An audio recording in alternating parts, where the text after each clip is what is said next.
깨어있는 서울 시민을 위한 정직하고 알찬 프로그램 11월 30일, 11월 마지막 날이죠. 목요일 정봉주 품격시대 시작합니다. 자, 첫 번째 주제, 국정원 18년 만에 이름 바꾼다. 또 여기서도 18년이네요. 참 특이해. 자, 함께 하실 두 분 소개하겠습니다. 허성무 전 청와대 비서관 자리하셨습니다. 예, 안녕하세요. 예. 그리고 백성문 변호사 자리하셨습니다. 네, 안녕하세요. 예.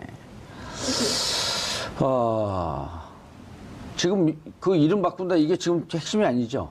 네, 뭐 이름이야 여러 번 지금 바뀌지 않습니까? 예. 중앙정보부에서 국가안전기획부로 국가정보원으로 이번에 뭐 대외정보 뭐 이런 걸로 다시 대외정보 뭐라 그랬죠? 대외안보정보원. 대외안보정보원으로 대외안보정보원. 좀 이상한 이름이 이상해요. 자꾸 바뀌는데 자꾸 뭐 지금 우리가 옛말에 그런 말이 있지 않습니까? 뭐 재벌은 개 주냐고 개 못 준다는 속담이 있죠. 그렇듯이 이제 그동안 처음부터 세게 하시네. 예, 그렇죠. 지금 뭐 계속 이제 국가안전기획부로 바뀌었던 것은 이제 전두환 정권이 들었으면 바꿨잖아요. 예. 이제 그때 박정희 시해 사건 때 중정이 뭐 채용사 역할을 했고 또 그 채용사 역할을 오랫동안 하면서 박정희 시해계획이 주범들로 다 이렇게 잡히고 하니까 이제 이름을 한번 바꿨던 건데 그 뒤에 뭐 오히려 중앙정보보다 더 혹독하게 고문하고 국내 정치 개입하고 이러다 보니까 김대중 대통령 들어서면서 국가정보원으로 이름 바꾸고 개혁하고 인적 청산하고 했던 거 아닙니까? 그렇게 했지만 이게 계속 정권의 성격에 따라서 오히려 독버섯처럼 더 이렇게 나쁜 짓들을 골라 하는 게 반복되어 왔기 때문에 이번에는 한번 바꾼다면 제대로 바꾸고 내용도 제대로 바꿔야 한다 그런 생각이 듭니다. 예. 자, 그런데 이 와중에 또 이제 이른바 이제 보수 진영 분들 보면 아주 경악할. 그러니까요. 자, 대한민국 보수가 이렇게까지 부패했었나요, 이게 어떻게? 그러니까 아주 보수를 지지했던 많은 국민들은 건전하고 합리적이고 정말 국가를 염려하고 개인이 열심히 살아서 우리 사회 한 축을 담당하는 이런 자부심으로 보수 정권을 지지했는데 그렇죠. 막상 그 내부는 파파혐오이에요, 파파혐오, 파도 혐의. 네. 그러니까요, 사실 지금 뭐 자유한국당의 지지율을 보시면 아시겠지만 예. 10% 되지 않습니까? 근데 통상적으로 우리가 보수와 진보를 나누면 보수가 좀 더 많다 이런 얘기들을 많이 해왔죠. 그렇죠. 한 40에서 45. 그리고 대략 진보가 30배 1대1로 선거를 하면 보수가 보통 많이 이겼었죠. 다 이겼죠. 예. 근데 지금 10몇 %밖에 나오지 않는다는 건 진짜 보수를 지지하셨던 분들이 이번에 국정농단 사태부터 또 이후에 문재인 대통령이 집권한 이후에 나오는 이 국정원 관련 여러 가지 문제들을 보면서 실망해서 돌아가질 않는 것 같아요. 저도 그런 생각 많이 드는데 너무 창피하잖아요. 또 원세훈 국정원장입니다. 또. 그러니까 이게 2011년 말부터 2012년 그 당시에 스탠퍼드대로 국정원의 특수활동비가 200만 불이 건너갑니다. 근데 그것도 국정원에서 바로 보내면 문제가 될 거라고 생각했나 봐요. 아무래도 혹시 나중에 문제가 될까봐 국가안보전략연구원을 한번 거쳐서 세탁을 하고. 네, 세탁을 해서 이제 스탠포드 대학으로 돈이 간 건데 원세훈 국정원장이 그 당시에 국정원장을 마치면 뭐 스탠포드 대학 뭐 객원연구원으로 간다 이런 얘기들이 좀 있었어요. 예. 그 당시에도 그래서 이게 좀 말들이 나왔는데 말도 그때는 나왔었죠, 그때도. 근데 그때는 이제 루머는 돌았는데 딱 구체적인 물증이 없었어요. 근데 이번에 이제 당시 국정원 기획조정실 직원을 이제 검찰에 조사하는 과정에서 이 얘기가 나왔고 얘기가 나온 걸 이제 검찰에서 첩보를 입수한 다음에 전격적으로 아까 말씀드렸던 국가안보전략연구원을 압수수색을 하고 또 좀 재밌는 건 원세훈 전 국정원장의 구치소 방을 압수수색을 합니다. 예. 그래서 거기서 이제 원세훈 전 국정원장의 개인 메모도 나오고 또 수사 대응 자료도 나오고 또 국가안보전략연구원에서 회계 관련 자료들까지 압수수색을 마친 상황에서 나온 내용들이라 뭐 이 부분도 역시 원세훈 국정원장이 피해갈 수 없는 그런 부분이 아닌가 싶네요. 이른바 이제 전문 용어로 빼박이. 그렇죠. 예. 그런데 이게 선거에 떨어지고 해외 잠깐 나가 있거나 그러진 않으셨었죠. 네, 이 국회의원 한 번이라도 했던 사람이 객원연구원을 많이 가거든요. 많이 가죠. 예. 뭐 일종의 이제 피난처, 도피처 같은 거죠. 그렇죠. 사실은 이제 선거에 낙선하고 나면은 뭐 이렇게 너무 힘들잖아요. 그리고 또 요구는 많고 그 요구에 부응하기 너무 어렵고 마음도 너무 괴롭고 재정도 바닥이 나고. 뭐 특히 경제적으로 어렵죠. 경제적으로. 그러다 보니까 이제 뭐 이렇게 외국에 한 1년 이렇게 나가버리면 그 1년 동안에 이제 연락도 다 끊어지고 그렇죠. 요구도 끊어지고 사실상 뭐 연구나 공부를 하는 게 아니고 예. 도피성이 많죠. 그래서 그런데 객원연구원이라고 하는 거는 특별히 교수 직함이 있는 것도 아니고 연구원으로서 지위가 있는 것도 아니고 연구실을 따로 주는 것도 아니거든요. 근데 뭐 이 객원연구원으로 가려고 200만 불을 보냈다? 납득이 안 가지 않나요? 이제 뭐 우리가 그 대학의 시스템을 정확하게 알 수가 없어서 뭐라 하기는 어렵지만은 아마 이제 개군 연구원도 뭐 이 종류가 좀 다를 거 아닙니까? 우리 국내도 보면은 초빙 교수가 있어도 초빙 교수마다 또 다 이렇게 경우의 수가 다르고 특임 교수도 경우의 수가 다르고 또 석자 교수도 다 경우의 수가 조금씩 다르거든요. 그러니까 이제 이런 경우에는 뭐 연구실이나 이런 걸 하나 주고 예. 또 사실상의 뭐 월급도 받는 걸로 20억을 미리 주고 일부를 되돌려 받는 걸로 뭐 충분한 그런 작전을 짰을 수가 있는 것이죠. 뭐 그냥 이름만 걸쳐놓고 그냥 이름만 걸치는 거에 20억을 보낸다? 그거는 뭐 납득하기 매우 어렵지 않습니까? 아니면 거기로 보내가 따로 빼서 돈을 유용을 따로 하는 방법을 택했든지 여러 가지 방법을 택했을 건데 사실은 달아놓고 맨날 놀러 다니는 거 아닙니까? 자기 개인적 볼일 보고 뭐 어떤 뭐 큰 뭐 토론회나 이런 거 있으면 얼굴이 한번 내밀고 뭐 그런 식인데 실제 뭐 대단한 연구를 하는 것도 아니고 그래서 이제 그 20억의 정체 과연 뭘까? 뭐 월급으로 일부 돌려받기 위한 작전이었나 아니면 따로 개인적으로 빼돌리기 위한 작전이었느냐 이제 수사를 통해서 나올 텐데 다만 걱정은 스탠포드 대학은 우린 국내에 있는 대학이 아니지 않습니까? 예. 미국에 있는데 과연 우리 검찰이 어떻게 수사를 제대로 할 수 있을지 하는 그 걱정이 앞섭니다. 아니 이제 그거는 외교부 통해 갖고 그리고 또 이제 스탠퍼드 대학을 압수수색할 필요 없잖아요. 이미 돈이 관계 확인이 됐으니까. 자 이게 예를 들어 국정원장 출신이면요. 네. 퇴임하고 난 다음에 아마 대한민국의 대학의 석좌 교수나 이런 거를 어플라이해도 오란 데가 여기저기 있을 거요. 그러니까 이게 상식적으로 좀 이해가 안 되는 게 사실 국정원장까지 지낸 분이 예. 객원연구원으로 해외로 간다라는 것 자체가 일단 품격이 안 맞는다는 얘기도 급이 안 맞아요, 그러니까 말 그대로 이제 급이 안 예. 맞는 상황이고 그러다 보니까 이게 다른 의도가 있는 게 아니냐는 얘기가 나오는 거예요. 이게 지금 200만 불로 끝인지 또 뭐 샌프란시스코 주택 살려고 80만 불을 또 유용했다는 얘기도 네. 지금 있어요. 근데 그거는 요거 값도 별개로. 네, 그렇죠. 그러니까 검찰이 200만 불이 끝이라고 생각하고 있는 것 같지가 않아요, 분위기가. 그러니까 원세훈 전 국정원장이 어쨌건 지금 현재 되돌아보면 국정원장 시절에 정말 위법한 행위들을 많이 했다는 게 지금 확인이 됐지 않습니까? 그렇죠. 그러니까 지금 아직도 구치소에 있는 상황이고 계속 지금 이게 혐의들이 하나씩 더 추가되는 상황이다 보니 나중에 정권이 바뀌면 나한테 무언가 화살이 날라올 가능성이 있다는 생각을 하지 않았을까? 미리 알고 네, 도피하기 그래서 위해서. 사실 퇴임식 하자마자 바로 가려고 했는데 이제 작전이 실패합니다. 그 당시에 이제 뇌물 관련해서 출국 금지가 걸려버려요. 그 출국 금지가 없었으면 걸리지 않은 상황이었으면 원세훈 전 국정원장은 아마 미국에 가서 지금도 돌아오지 않은 뭐 그런 상황이 연출되지 않았을까? 그러니까 그러다 보니까 이 스탠퍼드 지금 말씀하셨던 객원연구원이 무언가 특별하게 가서 하는 것도 없이 이름만 걸어놓는 자리인데 굳이 미국까지 가려고 했고 뭐 지금 또 주택을 구입하려는 그런 정황들도 나왔다면 그거는 객원연구원으로 가서 뭔가 연구를 하려고 하는 게 아니라 말 그대로 우리나라를 떠야 되는 사정이 있었기 때문이 아니었을까 이렇게 추정을 할 수 있는 겁니다. 그런데요, 이게 이제 뭐 어쨌든 국가정보원장, 대한민국의 최고 정보수장 아닙니까? 대한민국의 안보와 관련된 비밀을 가장 많이 알고 있는 사람입니다.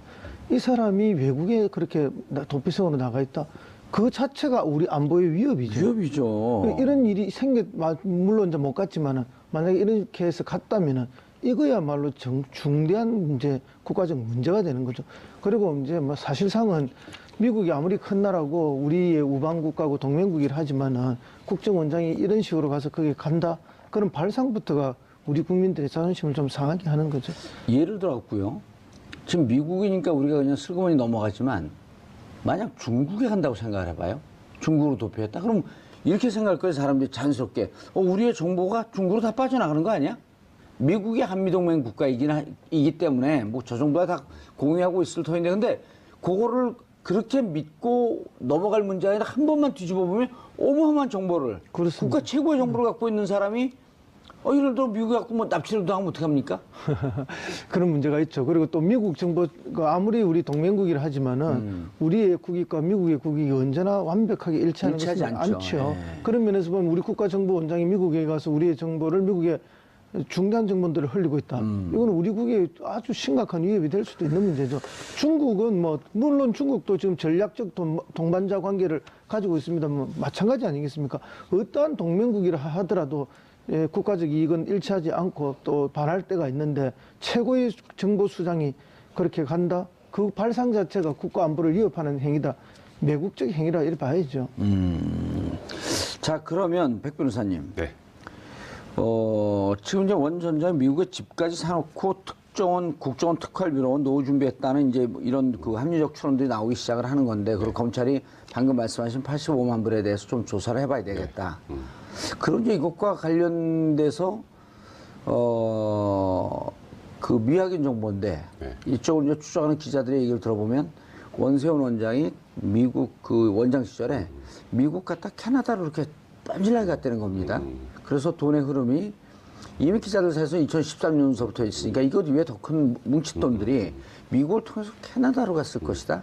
그 지금 검찰이 이것이 MB로 흘러가려고 그랬던 것은 아닌가 하는, 이것도 지금 그 혐의를 열어놓고 추적을 하고 있는 거 아니에요? 그건 당연하죠. 지금 여러 가지 열어놓은 가능성을 가지고 수사하는데, 제가 아까 초기에 좀 말씀드렸던 것처럼 200만 불이 끝이 아니다라고 보고 있어요. 일단 검찰은. 그러니까 이게 다가 아니다. 근데 조금 전에 말씀하셨던 것처럼 그런 여러 가지 루머라고 해야 될까요? 아직까지는 확인되지 않은 정보지만, 뭐 원세훈 전 국정원장이 미국과 캐나다를 자주 거쳤고, 그때 국회 특활비를 가지고 가서 무언가 쉽게 말하면 돈의 저수지를 캐나다에 만들어 놓은 게 아니냐, 이런 얘기들이 나오고 있는데, 그거는 지금 국정원 관련된 내용들이 지금 조사를 하면서 계속 지금 파도 끝도 없이 나오고 있지 않습니까? 특수활동비 문제가. 그런 게 만약에 사실이라면 어느 정도 내부의 자료는 분명히 있을 거고요. 그렇죠. 근데 지금 뭐 사실 그 자료에 근거해서 지금 사실 지금 박근혜 정권 시절에 그 국정원 특수활동비가 상납된 것도 지금 확인이 된 거고, 예. 이번에 지금 원세훈 전 국정원장의 이 소위 말한 200만 불 저기 대학에 보낸 것도 확인이 된 거 아니겠습니까? 자료를 통해서.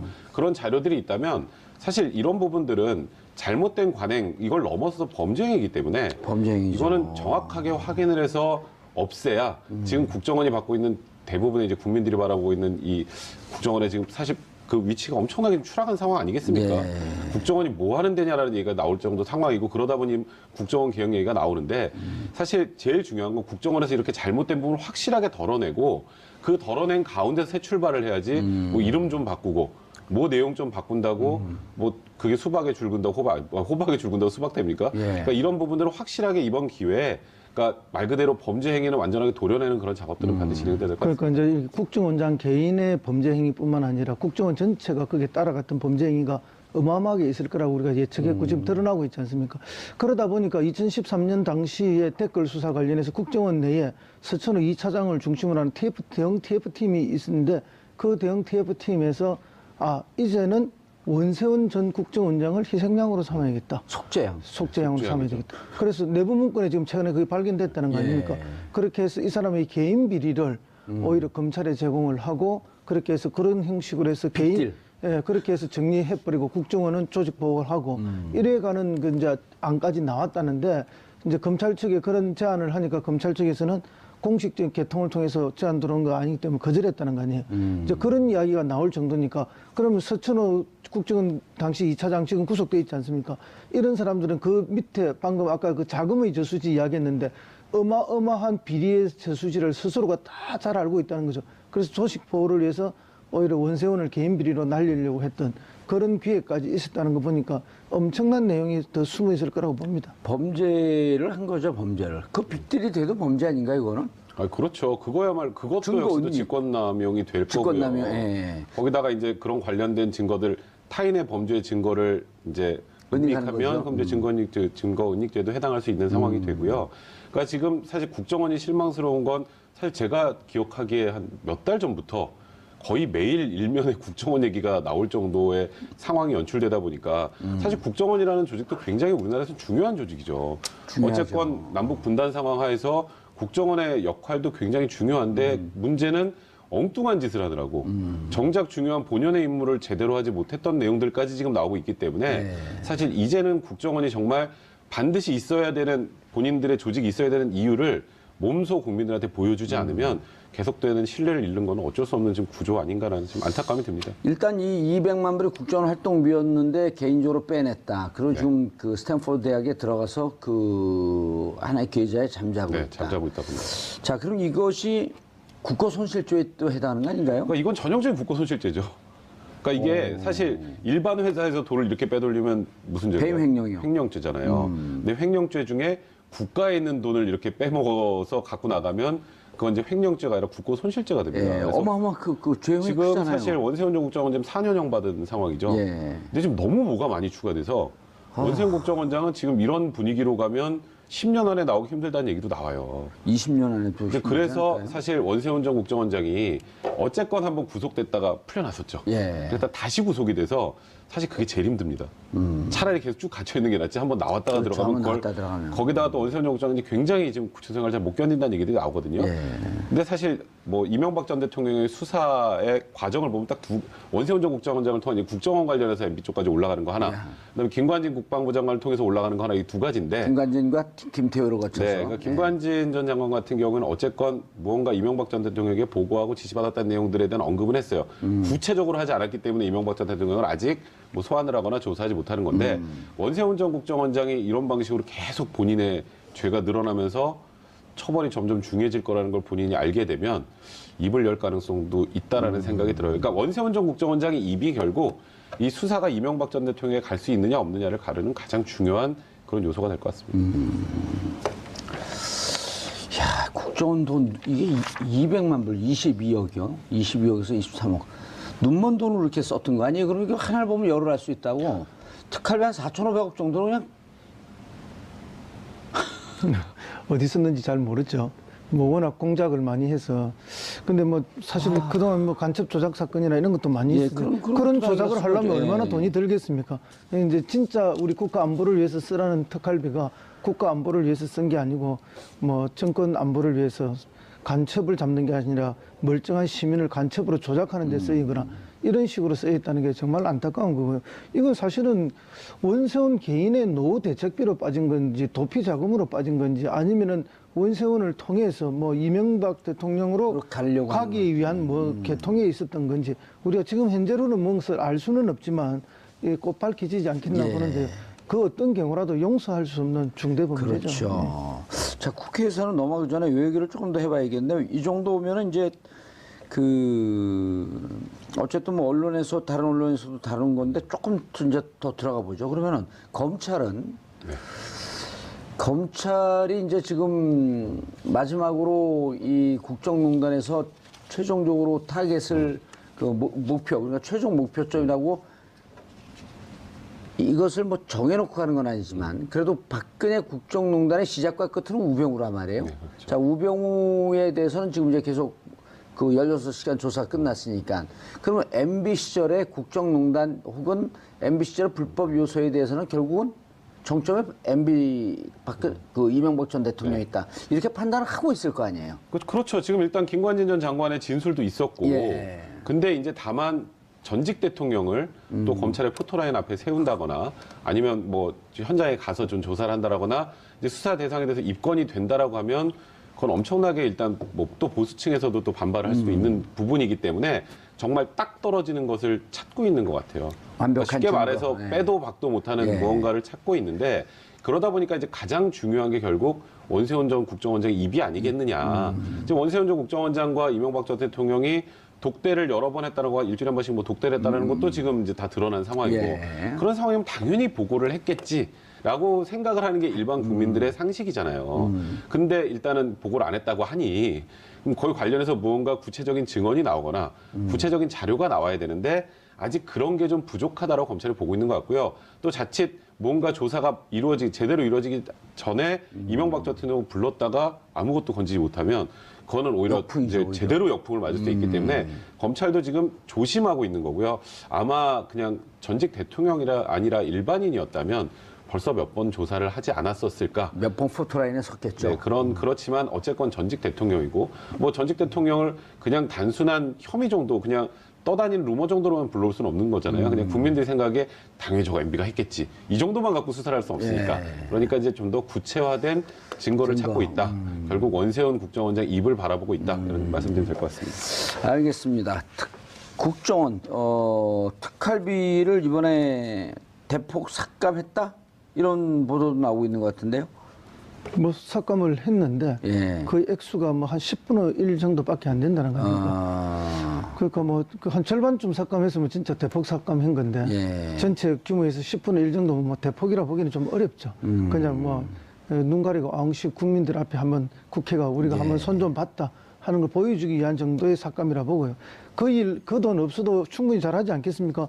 왠가 하면은 지금 옆으로 센 돈들이 많잖아요. 박근혜 대통령 지금 40억 가져간 걸로 돼 있고 또 30억은 어딜 간지도 모르고 한 70억 이상 빠졌고. 예. 근데 원소원 이명박 대통령 때는 지금 벌써 지금 20억 이상 나오고 있는데 그러면 좀 삭감해도 뭐 국정원 돌아가는 데는 아무 문제 없다. 이런 느낌 들고 지금 이제 국가정보원에서 이제 이거 이름도 바꾸고 하면서 역할도 바꾸는 근본적으로 법 개정하겠다는 거 아닙니까? 예. 뭐 고무 찬양죄라든지 불고지죄 이런 거 없애겠다. 그래서 국내에 있어서 뭐 정치 개입할 여지를 아예 없애버리겠다. 국내 정치 개입 차단을 하기 위해서 그렇게 통째로 법규까지 바뀌겠다. 그럼 일이 좀 줄어드는 거 아닙니까? 예, 그럼 예산이 줄어야죠. 당연히 예산이 줄어야죠. 특활비도 줄여야 되고. 물론 이제 뭐 해외 정보에 더 많이 일을 하면 특활비가 오히려 더 늘 수도 있겠죠. 예. 제대로 한다면은 예산을 더 많이 쓰는 거에 대해서 어느 국민이 뭐 반대하겠습니까? 오히려 박수 치겠죠. 그런데 이제 지금까지 제대로 하지 않고 엉뚱한 짓을 했기 때문에 뭐 삭감해도 당연한 것이 아닌가 이렇게 여기집니다. 자, 그러면 일단 이름은 바꾸기로 했어요. 그리고 국정원 개혁안에서 가장 눈에 띄는 것은 국가보안법 내 대표적인 조항, 독소 항목이 정보 수집 범위에서 사라졌다. 이게 무슨 얘기인가요? 그러니까 일단 찬양고무죄, 국가정보, 예, 그러니까 국가보안법. 국가보안법에 보면 찬양고무죄하고 불고지죄가 예. 계속 위헌 논란에 휩싸여 왔었어요. 예. 찬양고무죄 같은 경우 표현의 자유 침해가 너무 심하고 이게 뭔가 좀 구체적으로 이제 범죄 구성 요건이 있어야 되는데 사실 코에 걸면 코걸이, 귀에 걸면 귀걸이가 되다 보니까 이걸 악용해서 사실 어찌 보면은 야권 인사를 탄압하는 데도 사용을 했었단 예. 말이에요. 그러니까 일단 위헌 논란의 소지가 있는 찬양고무죄와 불고지죄 관련해서는 정보 수집 범위에서 아예 제외를 하겠다. 이제 이런 부분은 건드리지 않겠다라는 거 하나고요. 이제 이 부분에 관련해서 이제 보수 야당들은 이제 뭐 지금 그럼 간첩을 다 우리나라에 배회하도록 돌아다니도록 둘 셈이냐라고 굉장히 강하게 반발하는데 사실 이거보다 가장 큰 핵심은 대공수사권을 지금 어느 뭐 다른 기관, 그러니까 좀 아마도 경찰 내 또 다른 조직을 만들어서 이제 문재인 대통령이 아마 공약을 그렇게 하셨던 걸로 알고 있는데 이거는 정말 여러 가지 좀 이제 이견들이 좀 많은 부분인 것 같아요. 어쨌건 국가정보원이 지금 정말 온 국민의 지탄을 받는 기관이 돼버리긴 했지만 또 고유 업무 중에 이 대공수사권이라는 거는 이제 뭐 소위 말하는 간첩 잡고 뭐 간첩 잡는 그런 뭐 수사 아니겠습니까? 그거에 대한 노하우가 국정원에 많은 것도 사실이에요. 그 많은 노하우를 그냥 버려버리고 새로운 조직에서 새롭게 시작하는 게 과연 맞는지 그에 대해서는 좀 논란의 소지가 있는 것 같습니다. 그러니까 대공수사권의 범위, 그러니까 대공수사권이라는 이름을 가지고 뭐 소위 민간인을 사찰하고 이렇게 악용을 해왔던 것들이 문제라면 그 악용의 소지를 없애는 방향으로 바꾸는 게 맞지 않을까 이런 얘기들이 있는 상황입니다. 그 악용의 소지를 없애기 위해서 바꿔왔죠. 그런데 아무리 바꾸어도 계속 악용을 해왔기 때문에 근본적으로 뿌리를 드러내야 된다. 뿌리채 뽑아야 된다는 게 이번에 이제 개혁의 핵심인 것 같고요. 그렇기 때문에 아예 폐지해버리고 경찰 수사에 넣는 것이 맞다. 경찰 내에 별도 조직을 만드는 게 맞다. 그러면 1961년에 중앙정보부가 만들어지기 전에는 간첩 수사가 없었습니까? 그 전에 간첩 수사 다 했지 않습니까? 그게 이제 뭐 군 내의 첩보부대에서도 있었지만은 어쨌든 당시 경찰들이 간첩 수사를 다 한 것이기 때문에 얼마든지 경찰 내에 특수조직을 만들어서 할 수 있고 그렇죠. 또 국정원 내에 간첩을 잡는 조직의 그 구성원들 일부를 그렇게 흡수를 해도 되는 거거든요. 그거는 얼마든지 우리가 어떻게 개편하느냐에 따라서 할 수 있는 겁니다. 그래서 그 점은 보수 세력들이 걱정을 하는 것 자체가 걱정을 해서 걱정이 아니라 공격을 하기 위해서 억지로 만들어내는 걱정이다 이렇게 보이고요. 사실은 뭐 저희들이 80년대, 70년대 그런 거 얼마나 많았습니까? 70년대는 긴급조치법이 있었죠. 막걸리 한 잔 마시다가 아유 박정희 너무해 한마디만 하면 다 구속이에요 바로. 그다음 80년대 저희들 때는 그런 거 아닙니까? 뭐 막걸리 한 잔 마시다가 아이고 이 무엇이 이상해 뭐 한마디만 하면 바로 잡혀가서 국가보안법으로 고무 찬양이 되거나 뭐 이렇게 됐는데 그래서 흔히 우리가 그때 80년대 보안법을 막걸리 보안법을 그렇죠. 하지 않습니까? 막걸리 한잔 마시다가. 뭐 기분 나빠서 대통령 욕 한번 하거나 뭐 북한도 뭐 쌀 생산이 오래 많이 됐다던데 한마디 하면 바로 고무 찬양이잖아요. 이런 소지들을 없애는 것이 맞는 거죠. 엉터리 간첩을 잡아라 했는데 있는 간첩 잡지는 못하고 없는 간첩을 조작해서 만들어내는 그런 것은 이제 더 이상 해서는 그것도 다 정치적으로 악용하기 위해서 그랬던 거 아닙니까? 예. 정권의 그 어떤 순간적 위기 이런 걸 모면하기 위해서 항상 간첩 사건이 엉터리로 만들어졌던 거 아닙니까? 백 변호사님, 근데 이제 국정원이 보통 이제 우리가 특별 뭐 사법경찰 이런 것도 그 수사권이 있단 말이에요. 지금 현재 국정원이 대공, 정보수 이런 거에 대해서 수사권이 있잖아요. 이 그렇죠. 수사권 부분은 어떻게 해야 되나요? 그러니까 지금 그 부분을 아예 다른 쪽으로 넘기겠다라는 게 이번에 어찌 보면 개혁안의 핵심인 것 핵심인 같아요. 것 같아요, 그게.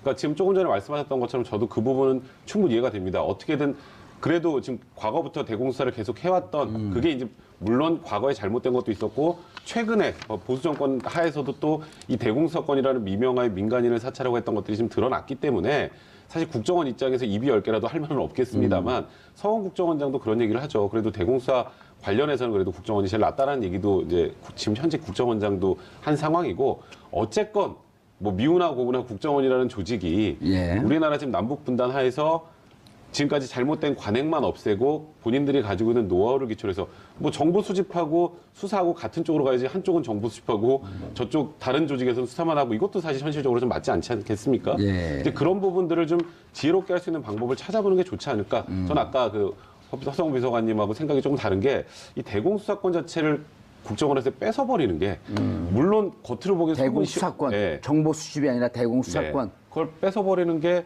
이제 국민들이 많은 국민들이 속 시원할 수는 있을 것 같으나 그래도 여기 국정원에 가지고 있는 노하우 자체를 아예 없애버리고 새로운 조직을 만들어서 다시 처음부터 시작해야 되는 상황이 과연 옳은지.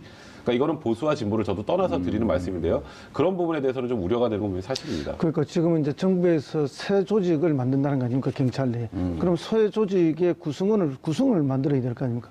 그럼 기존 경찰 내에서 대공의 업무에 뛰어난 사람도 모으겠지만은 결국 국정원에서 지금까지 대공 업무를 했던 전문가들을 그 조직에 새로 사람만 이관되는 그런 경우의 수도 나올 수 있거든요. 그러면 이게 이제 상실되는 게 아닙니다. 그 기능과 역할, 축적된 노하우가 그대로 같이 넘어가는 것이기 때문에 다만 이제 경찰 조직에 일부러 들어가게 되면은 이어서 이제 정치 사찰을 하기 매우 어려워지는 거죠. 근본적으로 이제 국내 정책 개입이 또는 그런 조작이 불가능해진다. 국정은 독자적으로 있으면 이거 누가 들여다볼 수가 없는 상황이니까 그 속에서 마음껏 자기들이 돈도 마음대로 썼고 수사 조작도 마음대로 했던 이런 부분들을 차단할 수 있다 이런 거지. 이제 백 변호사님께서 말씀하시는 것처럼 그런 이제 노하우나 축적된 것들을 깡그리 날려버린다. 전혀 저는 그렇지는 않다고 봅니다. 정부 조직이라는 게 그렇게 함부로 되는 것은 아니다. 자, 그럼 이제 문제가 이런 게 있을 것 같아요. 지금 이제 두 분 얘기가 다 설득력이 있어요. 제가 보면은 지금 수사권을 갖고 대북 정보 안보 관련해서 수사권을 하라고 발의하라고 했더니 지난 이제 서울시 공무원 유우성 간첩 사건 그거는 그 유우성 본인이 그렇고 중국에 갔다 오지 않으면 꼼짝없이 지금 한 10년, 15년 감옥을 살 뻔했어요. 지금 다행히 변호사하고 만나갖고 결혼도 해갖고 이제 행복하게 살고 있는데 그게 수사권에서 기인한 거거든요. 제일 이상적인 방법은 정보에 관련, 정보 수집에 관련 수사권까지 주고 이 수사권을 남용할 수 없게끔 딱 제한하는 이게 있으면 제일 좋은 거거든요. 그러니까 제가 말씀드렸던 게 그런 부분이에요. 그러니까 어쨌건 계속 해왔던 곳에서 그래도 제일 어쨌건 정보도 많고 뭐 수사도 지금까지 해왔으니 제일 전문가들 아니겠습니까? 예. 그렇다면 아니 그리고 검찰에 주로 이제 이런 그 정보 담당 수사하는 데가 공안 쪽이잖아요. 그렇죠. 지금 요즘 이제 간첩 이런 문제가 없어지니까 공안이 주로 선거법을 다루는데 원래 공안이라고 하는 것이 그렇죠. 대북 정보 이제 국정원의 수사에서 그쪽으로 많이 넘기는 거죠. 그분들 얘기를 들어보면 정말 검찰 수사력으로는 그 대공이나 이런 걸 수사를 할 수가 없대요. 국정원에서 주는 걸 받아고 할 수밖에 없다는 거거든요. 그런데 이런 걸 보면 남북한 대치되는 상황에서 없어서는 안 될 것 같은데 주면은 다른 짓을 하고. 그러니까 저도 그런 의미로 대공수사권은 국정원이 갖고 가는 게 맞다고 생각을 하고 관련돼서 문제가 되는 것들 지금 우리 말한 유호성 간첩 조작 사건이나 이제 국정원이 뭐 정치 개입을 하고 민간인 사찰하고 했던 이런 지금 이제 전 보수 정권의 어떤 소위 말하는 적폐 관련된 부분들 이 부분들을 제어할 수 있는 장치를 만들고 가는 게 낫지 말씀하셨던 것처럼 예를 들어서 이제 경찰 내 이제 새로운 조직을 만들어서 국정원의 이제 노하우를 흡수시키기 위해서 여기치 뭐 직원들 많이 이제 뭐 인사 이동을 하든 그런 방향 가면 거기도 그냥 국정원이에요. 어차피 이 대공 수사와 관련해서는 어쨌건 굉장히 보안이 유지될 수밖에 없는 일이고요. 얘기 자체가. 그러면 결국 그게 뭐가 다른 건지도 잘 모르겠고요. 그거는 그래서 약간 네. 차이가 있죠. 왜냐하면은 그렇게 되면 경찰청은 행정안전부의 이제 통제를 좀 받게 되죠. 그러니까 이제 들여다볼 수 있는 그러니까 그거를 상급- 국정원에서도 들여다볼 수 있는 그 통제 장치를 만드는 게 오히려 낫지 않을까. 그런 생각을 하는 거죠. 지금까지 이제 그 국정원이라는 게 특수한 비밀 정보 기관이기 때문에 현재 그런 안은 어떻게 돼 하기가 있나요? 매우 현재 어려운 안은. 거죠. 현재 안은 수사권을 일단 다 넘기겠다는 거죠? 대공수사권 포함해서 모든 수사권을 넘기는 거예요. 그러니까 모든 수사권 자체를 아예 없애버리겠다는 겁니다. 이제 국정원 내에. 그러니까 이제 그 부분에 대해서 자유한국당이 좌파에 의한 국정원 해체 선언이다. 그럼 자유한국당은 이런 수사권, 대공수사권 이런 게 있어야 된다고. 그러니까 지금 자유한국당의 주장은 딱 그겁니다. 어쨌건 지금 남북 대치 상황이고 그리고 북한의 간첩이라고 추정되는 사람들이 남한에 많이 돌아다닌다라는 걸 일단 전제로 하고 그거 잡는 거를 아예 안 하겠다는 소리냐. 그러니까 이제 자유한국당도 너무 좀 과한 게 지금 말씀하셨던 것처럼 어쨌건 이 대공수사권을 다른 데로 넘기겠다는 거지 아예 그냥 앞으로 우리 대공수사는 아무 데도 안 해. 이런 뜻은 아니거든요. 근데 이거를 이제 약간 좌우 프레임을 만들기 위해서 자유한국당이 좀 다소 무리하게 좀 이렇게 비판을 하고 있는 것 같습니다. 그렇습니다. 그런데 이게 이제 경찰의 일부 조직으로 오게 되면은 이제 경찰 내에 또는 경찰의 상위 기관인 행안부라든지 이런 것의 통제도 일정 정도 받는 데다가 국회의 통제가 훨씬 쉬워지거든요. 이제 그런데 지금 그것을 국정원의 뭐 정보기관의 비밀 조직 속에 들어있게 되면 지금까지도 그 국회나 이런 곳에 통제가 안 됐듯이 계속 그런 문민 통제가 안 된다는 데 문제가 있습니다. 그러니까 이 개혁의 핵심은 어떤 통제력을 발휘할 수 있느냐, 들여다볼 수 있느냐 어느 정도는 이제 그런 거죠. 정상적이고 합법적인 활동은 열심히 하도록 격려하고 그렇죠. 부정적인 활동이 있으면 그것을 견제할 수 있는. 그럼 어쨌든 이제 수사권을 넘긴다고 그랬으니까 네. 그럼 넘기면 이제 대안은 이렇게 돼야 되겠네. 넘긴 수사권과 국정원의 정보팀들과 얼만큼 긴밀하게 이게 협조가 이루어질 것이냐. 근데 그게 이제 쉽지 않을 것 같다는 거예요. 저는 개인적으로 생각할 맞아요. 때. 쉽진 않아요. 이게 같은 조직에서 정보와 수사가 같이 이루어지면은 제일 이상적이죠. 이렇게 잘만 되면. 근데 지금 워낙 이상한 모습을 국정원이 많이 보여주다 보니까 지금 이런 얘기까지 나오고 있는 상황인데 좀 그렇습니다. 이번에 그 국정원 관련해서 적폐청산 TF를 통해서 굉장히 많은 국정원의 잘못된 소위 그릇된 관행들이 이제 하나둘씩 다 이제 수면 위로 올라오고 그리고 그에 관련됐던 사람들이 이제 전원 지금 처벌을 받아야 되는 그런 상황이 된다면 지금 이제 국정원 내에서도 우리가 뭔가 불법적인 일을 하면 이렇게 제대로 처벌받을 수 있구나라는 거는 충분히 지금 보여주고 있는 것 같아요. 그렇다면 이런 방식으로 진행을 하는 게 맞지 굳이 이 국정원이라는 그 기관 자체를 이렇게 소위 이렇게 좀 잘라내서 딴 데로 넘기고 할 작업까지 해야 될 필요가 있을까?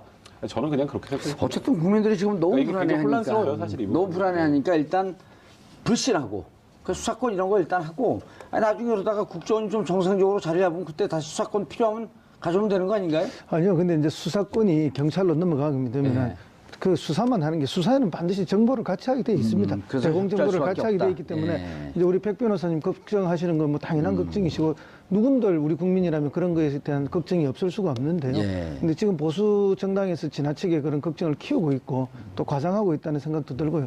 그 경찰의 특수 조직으로 들어가면 그 내에서 수사와 정보가 다시 대공 정보는 그 내부에서 다 되고 경찰 정보는 또 얼마나 어마어마합니까? 사실은 그렇죠. 정보 국정원의 정보 분석이라는 것이 대개 경찰 정보에 의존하는 게 더 많습니다. 사실은. 왜냐하면 경찰 정보는 숫자가 훨씬 많거든요. 정보과 정보원들이. 그렇기 때문에 국정원에서 생산되는 거는 대개 이제 경찰 정보를 받아서 그것을 좀 과학적으로 더 분석하는 분석력이 뛰어나다 이런 이야기를 흔히 많이 합니다. 그렇기 때문에 저는 뭐 오늘 이 방송을 듣는 우리 서울 시민이나 국민들께서도 그 부분은 전혀 걱정하실 게 없다. 경찰로 나면 경찰의 독자적 정보도 있지만 또 수사권이 가면 그 수사권 내에서도 그 대공 정보가 또 활성화되게 되어 있습니다. 그렇기 때문에 걱정하지 마시라. 예, 청와대 있을 때 어디 있었죠? 저는 민원제도 혁신 비서관이었습니다. 정보를 다루진 않았었네. 다루지는 않지만 예, 뭐 이렇게 이제 경찰 정보가 어떻게 돌아가고 국정원 정보가 어떻게 하는 그 정도는 뭐 예, 어느 정도는 알 수가 있죠. 그렇죠. 그리고 그러니까 이제 그 일단 지금 상황에서는 국정원의 힘을 빼는 게 좀 중요한 것 같아요. 그렇습니다. 힘을 빼는데 빼는 부분이 어딘지가 정확하게 타겟이 돼 있는 것이고 예. 또 동시에 힘을 또 실어줘야 되지 않습니까? 그것은 이제 해외 정보에 대한 힘을 실어줘야 되고 예. 특히 우리 경제 안보에 대한 지금 우리 뭐 온갖 경제 맞아요. 과학 기술들이 중국으로 다 빼가고 있고 인력도 대거 유출되고 있지 않습니까? 반도체 직원들도 지금 뭐 예, 다 가고 있습니다. 그리고 가장 중요한 또 그 이 축구 감독들. 그 중국으로 다 넘어가요. 그냥 갑니까? 가면서 돈을 많이 주니까 참. 가면서 리베 모든, 다섯 배 주고. 그렇죠. 모든 기술 지식 다 들고 가는 거죠. 그래서 이제 이런 부분에 대해서 결정적인 것들을 관리하고 통제하는 역할에 국정원이 가장 앞서야 되고 그런 역할에 특활비는 더 줘도 되죠 지금. 예. 그런데 이번에 개혁안에 이제 보면 국정원의 권한을 제한하는 조항만 있는 것 같았는데 네. 국정원 직원에 대한 수사가 이제 뭐 검찰이든 혹은 공수처가 돼서 이제 고위 직급 국정원 내에서 이 수사가 직무상 기밀 누설의 우려가 있을 때, 네. 우리 직원 수사해. 나쁜 짓을 했는데 딱 국정원장이 보기에 이러다 보면 우리가 좀 문제가 될 것 같아. 원장의 요청이 있으면 수사 중지를 이게 참 저는 이 규정을 왜 만들었는지 이해는 돼요. 왜냐하면 국정원이라는 데가 굉장히 많은 정보를 다루는 곳이기 때문에 이게 뭐 외관상 위법행위로 보일지 모르겠지만 굉장히 중요한 정보 자산인 경우도 있잖아요. 그렇죠. 그런 경우에 이제 국정원장이 이 부분에 대한 수사는 좀 중단해 달라. 이거는 뭐 국익하고 안보와 관련된 부분이다라는 취지로 이제 수사를 중단을 요청할 수 있다는 조항이 들어가는 건 이해는 되는데 이제 이것도 악용이 되면 예를 들어서 이 국정원 직원이 국정원장의 어찌 보면 비위 사실하고도 연결되는 범죄에 연관됐을 때 이거 내 거 까지겠는데 뭐 수사 좀 하지 마세요라고 할 수도 있기 때문에 그러니까 이게 이 조항을 둔 이유는 이해가 되나 이 조항 역시 좀 악용될 소지가 있다 보니까 이걸 또 독소 조항이라고 하는 그런 좀 뭐 움직임도 좀 있는 건 사실입니다. 예. 이게 참 어려워요. 그러니까 국정원의 지위. 그러니까 국정원이 애당초 자기 그 설립 취지대로 했으면 되는데 지난 9년 동안 국정원이 제 역할을 안 했기 때문에 자꾸만 이런 문제가 생기는 거 아니에요? 그러니까 9년 동안 지금 우리 국민들이 눈으로 목도를 하고 있는 게 몇 개월째 국정원이 맨날 일면 톱을 달리고 있는 그것도 국정원이 잘한 건 하나도 안 나오고 뭐 국정원장이 뭐 돈을 청와대 상납했네, 국정원장이 뭐 자기 해외에다 돈을 빼돌렸네, 속죄한 카드가 속죄한 되었네. 카드가 됐네, 뭐 거기다 국정원에 관련된 사람들 지금 얼마나 많이 구속됐습니까? 맞아요. 근데 그러다 보니까 국민들의 실망이 극에 달했고 이거 변하지 않으면 이제 안 돼 하다 보니까 여기까지 온 건데 사실 지금 국정원에서 진짜 열심히 일을 해왔던 또 지금 그냥 묵묵하게 자기를 해왔던 국정원 직원들 입장에서는 또 굉장히 사기가 떨어질 만한 상황이 또 연출되는 게 아닌가 그런 걱정도 좀 됩니다. 사실. 이번 개정안에 나온 게 국정원 정보 수집 범위를 보면은 국외 및 북한 정보, 방첩 대테러 국제 범죄 조직, 방위산업 경제안보 침해. 이런 것들을 해야 되는 거 아니에요? 굳이 뭐 이 범위를 이렇게 정해놓을 필요가 있나? 이렇게 이제 범위를 정하는 거는 또 이거 왜 해서는 안 된다는 걸 분명히 하는 그렇죠. 거죠. 예. 그거 이제 그러기 위해서는 범위를 명확하게 해주는 게 필요하죠. 그렇게 안 해놓으면 막연하게 전체 범위가 되면은 이제 나중에 어떤 위법한 행위를 했을 때 이게 처벌하기가 매우 어려워지는 게 있죠. 그렇기 때문에 이제 직무 범위를 명확하게 선을 꺼주는 거는 좀 더 필요한 시점이 됐다 이렇게 보고요. 어쨌든 우리 백 변호사 늘 수염이 멋있는데요. 중앙정보부에 가면 수염을 강제로 빼는 경우가 있었습니다. 그게 이제 예전에 코털 뽑을 때가 제일 아파요. 김성곤 씨 저기 쌍용 회장님. 그래 이제 그 사인방들 반란 일으켰을 때 고문하고 코털 뽑고 이렇게 했는데 그게 이제 중앙정보부가 맨 처음에 설립될 때는 방금 우리가 계속 이야기했듯이 대공 업무를 위해서 주로 설립한 거 아닙니까? 근데 실제 역할은 그것보다는 주로 정치 보복이나 정치 공작을 해왔던 거예요. 알겠습니다. 그게 뭐 그 하나도 변하지 않고 그대로 지금 있었던 거 아닙니까? 지난 9년간. 알겠습니다. 정말 국정원이 날마다 이제 일면 톱을 장식하는데 좀 좋은 의미로 일면 톱을 좀 장식해야 될 필요가 있고 어쨌든 원세훈 원장에 대한 수사는 조금 더 타이트하게 진행되고 그것이 곧 MB로 갈 개연성이 조금 더 넓어졌다. 그렇죠. 어쨌건 원세훈 전 국장의 새로운 비위 사실들이 계속 나오고 있기 때문에 개인 비위고 다. 근데 이게 단순하게 본인 개인의 비위일까 아니면 윗선에 무슨 뭔가 명령이나 요구가 있었던 것인가 이런 부분에 대해서는 끝까지 수사를 해서 밝혀내야죠. 알겠습니다. 그리고 국정원이 자체 개혁안을 내놨기 때문에 정말 국가의 안보, 정보를 위해서 좀 활동하는 그러한 기관으로 거듭나기를 바라겠습니다. 정봉주 품격시대에서는 여러분의 소중한 의견 받습니다. 정봉주 품격시대 두 번째 주제 들어가겠습니다. 매주 목요일마다 TBS 의뢰로 여론조사 전문기관 리얼미터가 국정 지지율 주요 현안에 대한 여론 동향을 알려주는 시간을 마련합니다. 함께 하실 두 분입니다. 이택수 리얼미터 대표 자리하셨습니다. 안녕하세요. 지금 이제 정치의 시즌이 오니까 네. 여론조사 의뢰도 많이 들어오고 네. 컨설팅 의뢰도 많이 들어오고 컨설팅 이쪽에서 하는 건가요? 그렇죠. 여론조사 많이 네. 곧 이제 저희 대해서도 해야 될 텐데. 네. 준비하고 있습니다. 만면의 미소가. 예. 박시영 윈즈코리아 컨설팅 부대표 자리하셨습니다. 네, 반갑습니다. 박시영입니다. MBC 사장 누가 되나요? 관심이 별로 없는데요. 알겠습니다. 의원님이 나서는 건 궁금해요. 아니잖아요. 예? 의원님이 나서는 건 아니, 나 아니죠. 이제 신청하려고 했더니 접수가 마감이 끝났죠. 됐더라고요. 예. 접수 마감이 끝났죠. 알겠습니다. 자, 시청자 여러분들께서도 샤브사 공공으로 다양한 의견 문자로 보내주시기 바라겠습니다. 페이스북 라이브로도 시청하실 수 있습니다. 여론조사. 이번 주는 뭘 해왔나요? 네, 청탁금지법, 이른바 김영란법 관련한 개정. 여론조사를 했는데요. 지난 27일 날 권익위에서 전원 회의에서 부결됐었죠. 개정안이 부결이 됐습니다. 그래서 그래요? 네, 그 농축수산물에 한정해서 그 선물이 지금 5만 원인데 네. 농축수산물에 한해서 10만 원으로 상향하자 이런 개정안이 지난 27일 날 권익위 전원 회의에 부서졌는데 그게 아무튼 과반수 7표에 못 미쳐서 부결이 됐습니다. 그래서 이낙연 총리가 또 어제 내년 설 이전에 개정이 돼서 지금 어려움에 처한 농축수산물 업계에 좀 도움이 됐으면 좋겠다라는 얘기를 했고 오늘 조금 전에 권익위에서 그렇다면 그 5만 원을 10만 원으로 올리는 것 대신에 그 경조사비를 10만 원에서 5만 원으로 내리는 것까지 포함한 개정안을 12월 11일쯤에 다시 부의하겠다. 그래서 거기서 통과가 되면 내년 설 전에는 아마 가능하지 않겠느냐 이런 보도가 나오기 시작했습니다. 그래서 예. 어제 저희가 TBS 의뢰로 긴급 여론조사를 했는데요. 이른바 빅딜이네, 내부적으로. 그렇습니다. 보기는 두 가지였습니다. 기존 3, 50 규정을 예외 없이 엄격하게 적용하자, 기존 안대로 가자라는 보기 하나와 또 농축수산물 한정해서 선물 금액을 상한시키자라는 의견 예. 두 가지로 나눠서 물었는데요. 지금 그래프 나오는 거 보시다시피 3, 50 규정을 기존대로 엄격히 적용하자라는 의견이 47.7%, 또 농축수산물 한정해서 선물 상한액을 인상하자라는 의견이 47.4%, 오차 범위 내에서 거의 팽팽하게 나타났습니다. 저렇게 되면 어떻게 반영해야 되는 거예요, 저거를?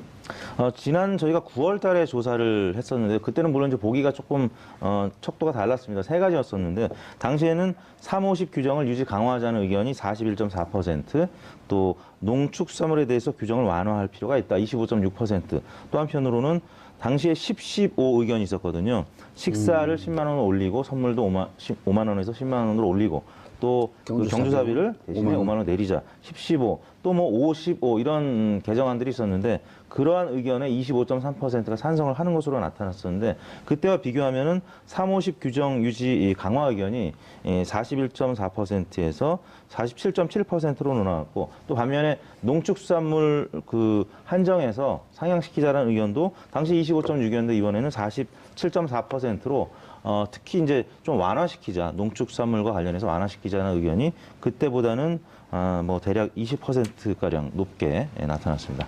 예. 어쨌든 이번에는 좀 더 수정을 해보자. 네. 그러니까 그때 3, 50 규정을 지키자라고 하는 완강한 입장이었다가 농수축산물에 한정한다고 하니까 네. 분위기가 좀 바뀐 거네요. 그렇습니다. 그 세부적으로 보면은 특히 이제 지방에서는 대구 경북이나 부산 경남에서 완화시키자라는 의견이 좀 높게 나타났고요. 가장 이제 관심 가는 대목이 이제 직업별 분표일 텐데요. 농림업 종사자들이 58.9%가 이 농축수산물 선물에 대해서 상향시키는 것에 찬성하는 의견이 58.9%로 매우 높게 나타났습니다. 그보다 높았던 계층은 노동직이었고요. 61.7%.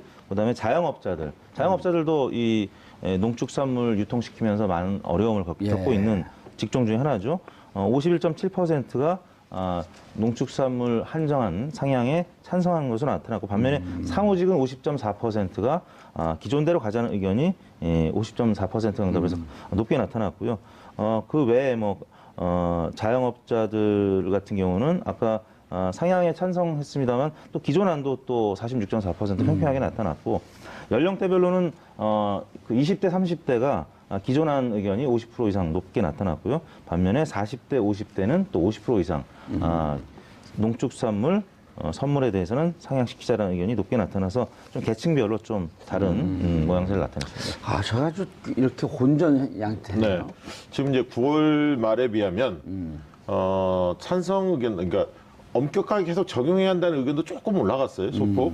예를 들면 41.4에서 48% 정도로 소폭 올라갔고, 중요한 거는 이제 농축산물을 좀 예외를 적용해야 하지 않느냐, 이런 여론이 25.6에서 대략 이게 한 47%로 훌쩍 뛰었는데, 두 배. 예, 찬반 격차가 굉장히 있다가 어쨌든 이게 굉장히 팽팽하게 맞섰는데, 이 원인을 저는 한 3가지 정도로 봅니다. 그것도 정치 아닌데 그것도 분석을 해봤어요? 정책 컨설팅도 저희가 하지 않습니까? 그래요? 예. 틀리는 거 아니다. 저는 3가지로 봤는데 제일 중요한 건 이게 메신저가 누구냐라는 거예요. 그러니까 이것을 이슈화시킨 장본인이 있습니다. 이게 바로 이낙연 총리거든요. 예. 근데 이낙연 총리는 지금 현재 그 총리로서, 책임 총리로서 역할을 상당히 잘한다. 이게 이제 중론이란 말이죠.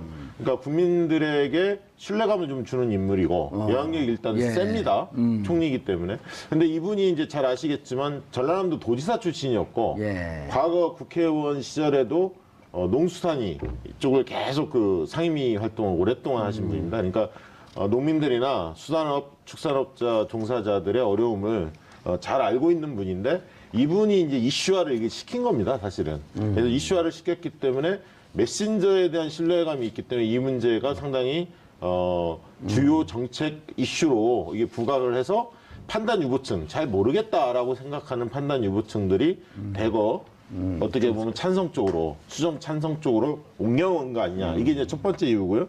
두 번째 이유는 잘 아시겠지만 농축산업이 굉장히 지금 어렵죠. 어렵다는 건 대부분 다 알고 있습니다.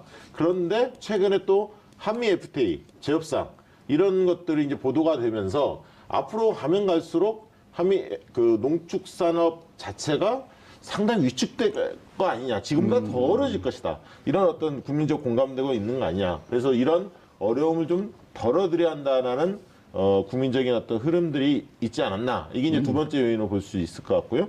마지막 세 번째 요인은 저는 현실성 측면입니다. 그러니까 실제로 명절 때, 이게 소중한 분들에게 선물을 줄 때, 뭐 한우나 굴비나 과일 같은 거 주다 보면 실제로 5만 원이 훌쩍 넘어가는 경우도 있습니다. 예. 그러다 보니까 이게 현실에 좀 맞게 상향 조정을 해야 하지 않느냐. 이런 여론도 제법 있다고 봅니다. 그러다 보니까 지금 이제 그 찬반이 팽팽하게 맞서는 이런 어떤 여론 지형이 좀 바뀐 게 아닌가 그렇게 해석을 합니다.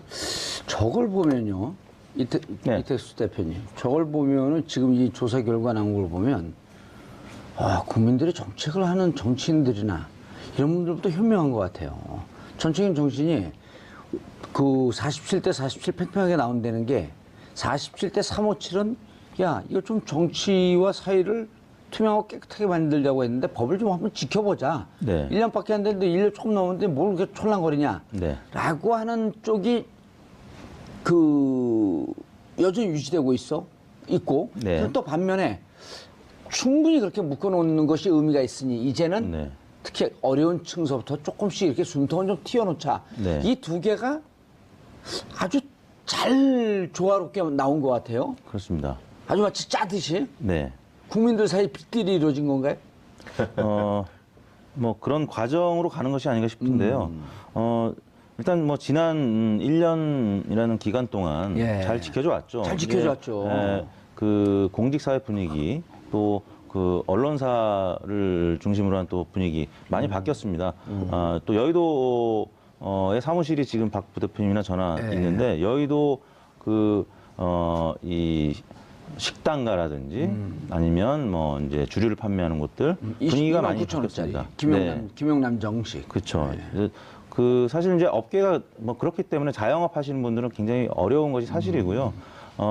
굉장히 어려워진 게 피부로 느껴질 정도로 굉장히 김영란법 또 이 청탁 금지법에 대해서 굉장히 이제 준수하고자 하는 사람들의 노력이 많이 이제 엿보이고 그런 부분이 이제 국민들한테도 체감이 됐기 때문에 일단은 가장 그 힘겨운 농축수산 업계 종사자들부터 좀 이 기준을 완화시켜주자라는 의견이 지난 9월에 비해서 예. 2달밖에 안 됐는데도 불구하고 여러 요인들을 고려한 국민들의 판단이 20% 넘게 증가했다는 것은 현 정부의 고민도 또 많은 유권자들이 지금 읽어주고 있고 또 업계에 실제 종사하는 분들끼리 의견 교환을 하다 보면 어렵다는 것이 이제 들려오기 때문에 많은 국민들이 그런 우려를 반영한 결과가 나타난 것이 아닌가 싶습니다.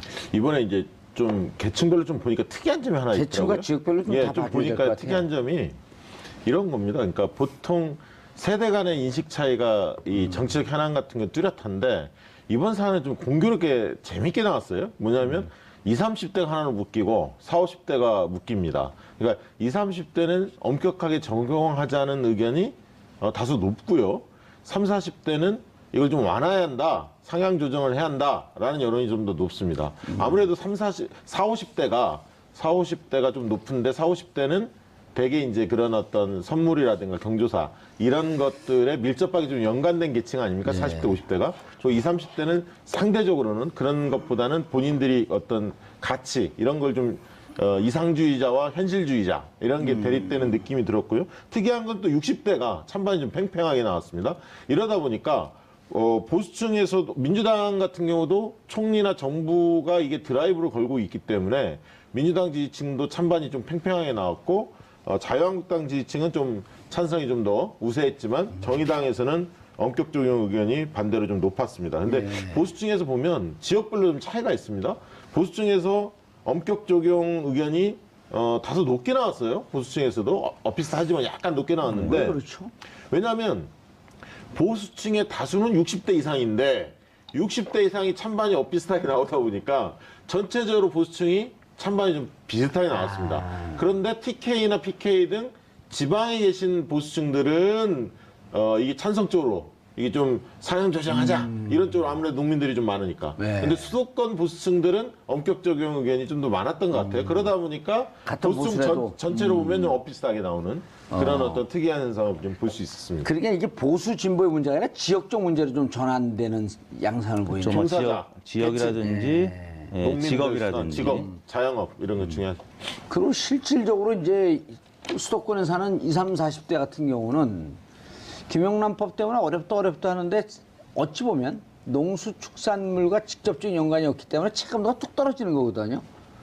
그러다 보면 인간의 이 기본적인 본성이 보수든 진보든 원칙적으로 적용해야 되는 게 옳지 않아? 네. 그래서 제가 보기에는 느낌이 네. 좀 바꿔야 된다라고 하는 쪽의 지지의 충성도가 엄격하게 적용해야 된다라고 하는 그쪽의 충성도보다 좀 더 높지 않을까. 절대적인 이해가 좀 걸려 있으니까. 그렇죠. 이해관계가 걸려 있죠. 의원님 개인적으로는 어떻게 생각하십니까? 이 사안에 대해서? 저요? 네. 저는 좀 수정을 하는 게 좋을 것 같아요. 아, 그래요? 처음에는 네. 저도 9월에는 357이었거든요. 그냥 이제 저는 그거 무시하고 사니까. 뭐 공 하나 덮쳐도 되고 막 이렇게 사니까. 왜냐면 그 대가성이 없으니까요. 그리고 공무원들한테 뭐 보낼 일이 거의 없지 않으세요? 개인적으로는? 공무원들한테 얻어먹을 일밖에 없죠. 뭐, 그러니까요. 예. 그 29,000원짜리.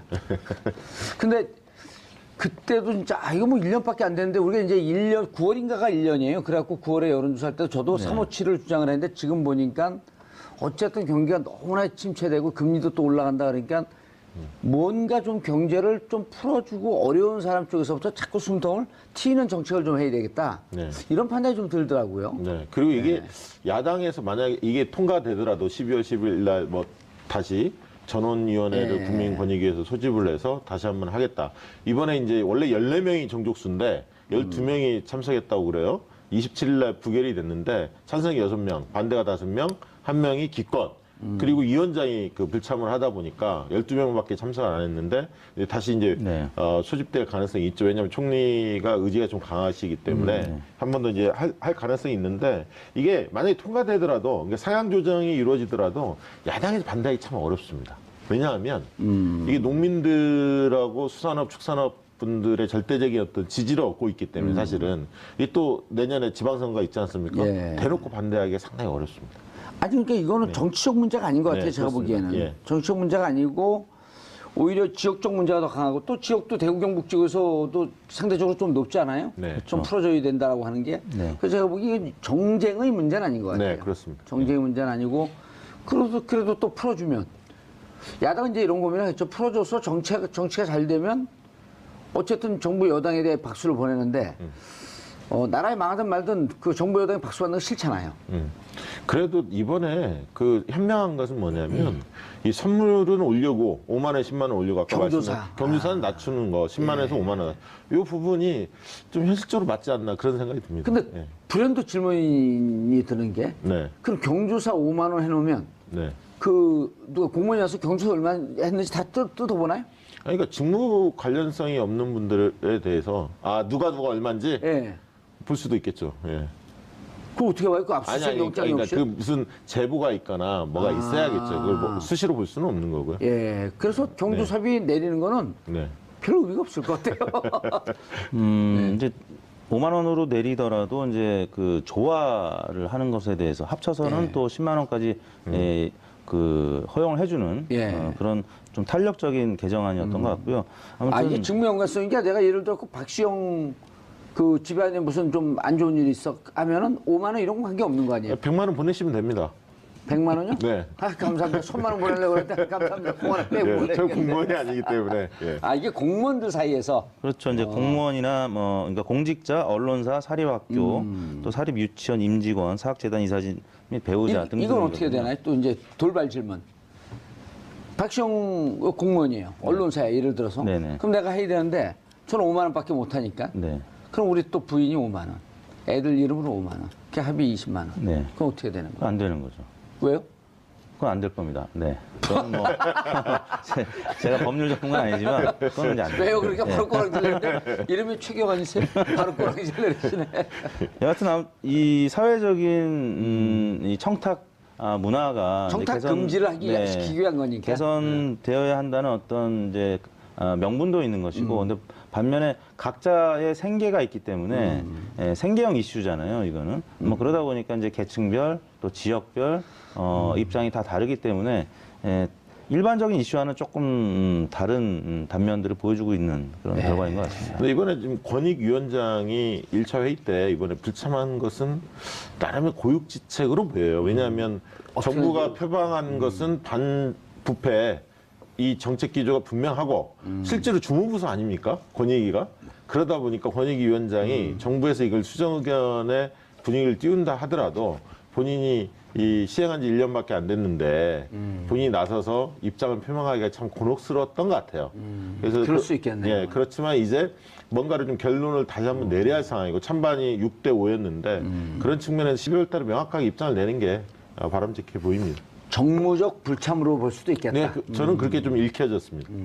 그것도 이제 국회 일정을 이유로 했기 때문에 뭐 정무적 불참 이후로는 이 권익위 내부에서는 이제 어느 정도 합리성을 좀 부각시킬 수 있겠는데 다만 이제 정부 차원에서 이낙연 총리 입장에서는 모양새가 좋지 않다라는 표현을 썼던 것 같아요. 그래서 그 지난 8월 말 대통령 업무 보고에서 권익위의 청탁금지법의 경제적인 효과에 대해서 분석 평가해서 대국민 보고를 해달라는 지시를 내렸고 그 이후부터 이낙연 총리가 이 개정안에 대해서 특히 이제 설 대목 이전에 개정하는 것에 대해서 이제 드라이브를 걸고 있었는데 그 위원장이 그러니까 권익위 위원장이 이제 국회 일정을 이유로 불참했기 때문에 총리 입장에서는 사실 뭐 유쾌한 상황은 아니었었죠. 뭐 그런 차원이다 보니까 어제 다시 개정에 대해서 구체적인 방향 지시까지 하면서 다시 부의해 줄 것을 요청을 했고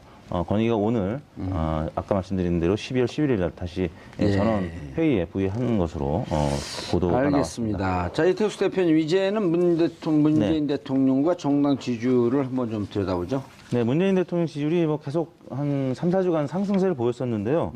이번 주는 상승세가 좀 주춤해졌습니다. 71.2%, 그러니까 1.8%포인트 하락한 수치인데요. 70%이긴 합니다만, 지난주의 상승세를 이어가지 못했고, 지난주가 73%까지 올랐었는데요. 71.2%로 소폭 하락했습니다. 월, 화, 수요일별로 보면은 월요일 날은 72.5%, 화요일 날은 70.4%, 수요일 날은 71%였는데요. 월요일 날은 지난주 대비 소폭 이제 0.5%포인트지만 빠진 채로 시작을 했는데, 아시다시피 김관진 전 국방장관 또 임관빈 전 국방부 정책실장이 20일, 25일 연이어서 석방이 됐습니다. 그러자 지난주까지 문재인 대통령을 지지했던 보수층의 입장이 일부는 소폭 이탈하는 것으로 나타났고, 예. 이거 문제 있는 구속 아니야? 이렇게 봤던 거죠. 네. 그리고 심재철 국회 부의장이 문 대통령을 내란죄로 형사 고발을 하겠다 이런 주장을 했었던 화요일 날은 소폭 하락했었는데, 그날 또 용산 서장이 검찰에 출석을 해서 용산 전 서장이죠. 경찰 댓글 수사의 그 정보를 국정원에 흘렸다라는 그런 혐의로 검찰이 출석했는데, 아무튼 1년에 이 보수 인사들의 구속 이후 석방, 그리고 또 용산 전 서장의 검찰 출석 등등이 보수층의 일부 이탈을 불러와서 화요일 날은 70.4%까지 빠졌다가 수요일 날은 어제였죠. 예. 북한의 대륙간 탄도미사일 발사했는데, 보통 이제 이런 상황 같으면은 일간으로 좀 지지율이 좀 빠지거나 주춤하는데, 어제는 다시 70.4에서 71.0%로 소폭 반등을 했습니다. 그래서 의외로 받아들여졌는데요. 문재인 대통령에게 2분 만에 보고를 했고, 또 그 전날에 하루 전날 이런 정황을 포착을 해서 대통령한테 보고가 이루어졌다는 점, 또 2시간 만에 NSC 회의가 이루어졌다는 점에서 문재인 대통령, 우리 문재인 정부의 대응에 대해서 긍정평가하는 유권자들의 의견이 반영이 된 것 같습니다. 그래서 수요일 날은 북한 미사일 발사에도 불구하고 좀 반등을 해서 그 월요일 날 좀 낮게 출발한 지지율이 화요일 날 좀 떨어졌다 수요일 날 반등을 해서 여하튼 주중 집계는 71.2%로 마감이 됐습니다. 알겠습니다. 또 당 지지율도 대통령 지지율에 대해서 좀 한번 분석해 주시죠. 대통령 지도에 관련해서 지금 어쨌든 70% 내외에서 계속 움직이는데요. 고공행진을 하고 있지 않습니까? 그렇죠. 제 관심사가 그거 아닙니까? 이게 언제까지 유지될 거냐. 이게 아마 가장 많이 관심사예요? 국민들이 묻죠. 여론조사 전문가들한테. 이게 왜냐하면 지금 6개월이 넘어가지 않았습니까? 예. 이런 지지도가 이게 과연 지방선거까지 유지될 건지 앞으로 5년 쭉 가는 거 아니에요, 이렇게? 그럴 가능성도 없지 않습니다만 아니, 그래도 왜냐하면 대통령이나 정부 여당이 잘하는 것도 잘한 거지만 야당이 너무 지리멸렬하니까 그렇죠. 그 두 개가 지금 섞인 거예요. 예. 그리고 저는 좀 하나 이야기하고 싶은 게 온라인 쪽을 이렇게 보면요. 특징적인 게 뭐냐면 문재인 지지자들이 굉장히 적극적으로 어떻든 글을 쓰고 뭐 언론 기사를 퍼나르고 대응을 합니다. 왜 그러냐 봤더니 과거 이제 노무현 대통령 시절에도 이 비슷한 현상이 있었는데 그 당시에는 지켜주지 못했다 우리가 이제 이런 어떤 자각들이 형성이 되면서 상당히 견고하게 이런 어떤 홍보전에 적극적으로 뛰어들고 있습니다. 사실은 그러다 보니까 그 언론에 보통 지면 매체에서 못 봤던 이야기들이 요즘에 많이 안 보지 않습니까, 신문을. 그런데 이제 온라인 쪽을 많이 그 젊은층들은 보고 있는데 그렇죠. 그런 측면에서 상당히 대통령의 어떤 행보들, 그 스킨십이라든가 어떤 탈권위 이런 여러 가지 에피소드나 행보들이 속속들이 알려지면서 그런 것들이 많이 퍼나르고 홍보를 하고 있기 때문에 그래서 그런 점도 상당 기간 문재인 대통령의 지지도가 고공행진을 할 가능성이 높다라고 보여지는 대목 중에 하나고 아까 의원님 말씀하셨듯이 그 자유한국당을 필두로 해서 이 야당이 지리멸렬하고 특히 이제 막말 논란 이런 것들이 이제 워낙 많다 보니까 그쪽에 시선을 두기가 참 국민들이 부담스러운 측면도 있는 것 같습니다. 다만 이제 앞으로의 변수 중에 하나는 저는 예산 문제는 조금 진통을 겪을 것 같아요. 지금 분위기 자체가 여당 내에서도 정부 안에 대해서 약간 고개를 갸우뚱하는 왜요? 것도 좀 있더라고요. 그러니까 뭐 유연성들이 좀 별로 없는 것 같아요. 이렇게 좀 협상하다 보면 주고받고 막 이런 것도 좀 있어야 하는데 FM대로 딱 짜왔다 이런 얘기들이 좀 많습니다. 그러다 보니까 운신의 폭이 좀 여당이 별로 없고 지금 야당에서 최저임금 보전하는 문제, 아동수당 문제, 공무원 증액 이런 몇 가지 현안들에 대해서 굉장히 첨예하게 부딪히고 있는데 특히 이제 국민의당이 어쨌든 키맨이 국민의당 아닙니까? 지금 현실적으로 보면 국회 내에서. 근데 국민의당이 최근에 이제 민주당하고 특히 김동철 원내대표나 안철수 대표가 굉장히 각을 세우고 있기 때문에 이 문제를 정치적으로 어떻게 잘 풀어내느냐 이 문제가 또 그 대통령 지지도에 영향을 미칠 수 있는 요인 아닐까 그렇게 생각이 듭니다. 예. 앞으로도 근데 이게 이제 대통령 근데 지금 여러 가지 이슈들이 많이 터지는 거 아니에요? 그렇죠. 그런데 이제 적폐청산 전국 계속 가고 있고 네. 적폐청산이 그만큼 조금 너무 이게 필요증이 있는 거 아니냐 하면 또 새로운 사건이 터지고 네. 그렇죠. 스탠포드 대학 200만 불은 아주 압권이에요. 네. 예. 그래서 지금 이제 문재인 정부 출범한 지가 사실 굉장히 오래된 것 같은데 아직 예, 1년도 안 됐고요. 그렇죠. 예. 5월 10일서부터 근무했으니까요. 네. 그래서 지금 한참 이제 개혁을 해야 될 시기고 국민들도 개혁 이제 초반기에 있기 때문에 문재인 정부의 이 개혁 드라이브가 꺾이는 것에 대해서는 우려를 하는 것이죠. 그래서 특히 이제 문재인 대통령을 찍었던 계층 어제 일자로 보면 94.6%. 거의 대부분이 지금 문재인 대통령 찍었던 사람들은 문재인 대통령의 국정 수행을 긍정 평가하고 있고요. 심지어는 이제 다른 후보를 찍었던 유권자들의 절반 이상이 지금 문재인 대통령이 잘한다고 이제 평가를 하고 있는 것이기 때문에 문재인 대통령 지지율이 계속 70% 이상 지지율을 나타내고 있고 과거 이제 박근혜 전 대통령의 40~50%대 지지율을 갖고 콘크리트 지지율이라고 했는데 실제 문재인 대통령 지지율이 그거에 비하면 훨씬 더 견고한 지금 지지층을 구성을 하고 있습니다. 그래서 뭐 당분간은 문재인 대통령의 지지율이 민주당 지지율을 계속 견인할 가능성이 있고요. 물론 이제 지방선거가 많이 남아 있습니다. 지방선거가 다가오면 이런 모양새는 조금 바뀔 수도 있는데 현재까지는 문재인 대통령 지지율이 매우 고공행진을 하면서 민주당 지지율도 계속 고공행진할 수밖에 없는 그런 네. 상황이 이어지고 이 있는 것 정도면 같습니다. 좀 타이트하게 파운데이션이 갖춰졌다 이렇게 볼 수 네, 있나요? 그렇죠. 예. 예. 그리고 이번 주에 조금 재밌는 그 사건 중에 하나가 조국 수석이 이제 언론에 모처럼 등장을 했습니다. 그동안 이제 잘 안 나타났는데 어쨌든 저 낙태죄 예. 폐지 관련해서 임신 중절로 표현하세요. 예, 임시중절. 예, 맞습니다. 근데 아무튼 그 문제에 대해서 청와대 청원이 이루어지다 보니까 본인이 직접 나섰는데 어쨌든 천주교 교황에 대한 발언에 대한 해석 문제로 천주교가 좀 반발하지 않았습니까? 그러면서 이제 사과하면서 일단락이 좀 됐는데 어쨌든 이 청와대 청원에 대해서 이게 직접 민주주의 요소가 있는데 이게 빈번해지는 게 좋은 거냐? 뭐 이런 논란도 또 있었습니다. 근데 저는 어쨌든 대의민주주의를 보완하는 직접 민주주의 요소가 당분간은 좀 강화될 필요가 있다. 그만큼 우리 사회가 소통이 안 됐다는 것을 반증하는 거거든요. 그래서 청와대가 청원 제도를 이렇게 둔 것 자체가 신선했고 이건 상당히 좀 밀고 나갔으면 좋겠다는 생각이 듭니다. 저는 그 생각이 좀 틀린데요. 물론 네. 그 진행자이기 때문에 생각을 밝힐 수는 없지만 저게 이제 미국 그 백악관 홈페이지로 그대로 벤치마킹한 거 아니에요? 네. 지난번에 우리가 사드 배치할 때 네. 그 20만 청원하게 되면 답변한다 그래갖고 근데 저는 저 직접 민주주의라고 안 보거든요. 왜냐하면 정말 우리 시민들한테 가고 자 뭐 이렇게 어려운 점 있으니까 한번 청원 한번 해보십시오. 그럼 어디다 갔다 하죠? 시의원한테 가도 도의원한테 가도 구의원한테 가도 국회의원한테 가도 연락할 데가 없는 거예요. 그러다 뭐 112에 신고합니까? 아니잖아요. 네. 그래서 청와대에다가 저걸 만들어 놓으면 청와대가 하고 결국 청와대가 받아들이긴 하지만 결국 입법을 하려면 어디로 갑니까? 다시 국회로 가야 되는 거예요. 그래서 저는 대의민주주의를 보완하는 참여민주주의다. 직접 민주주의보다. 네. 그런 게 더 의미가 있지 않을까? 연구를 하셨군요. 네. 연구 없다.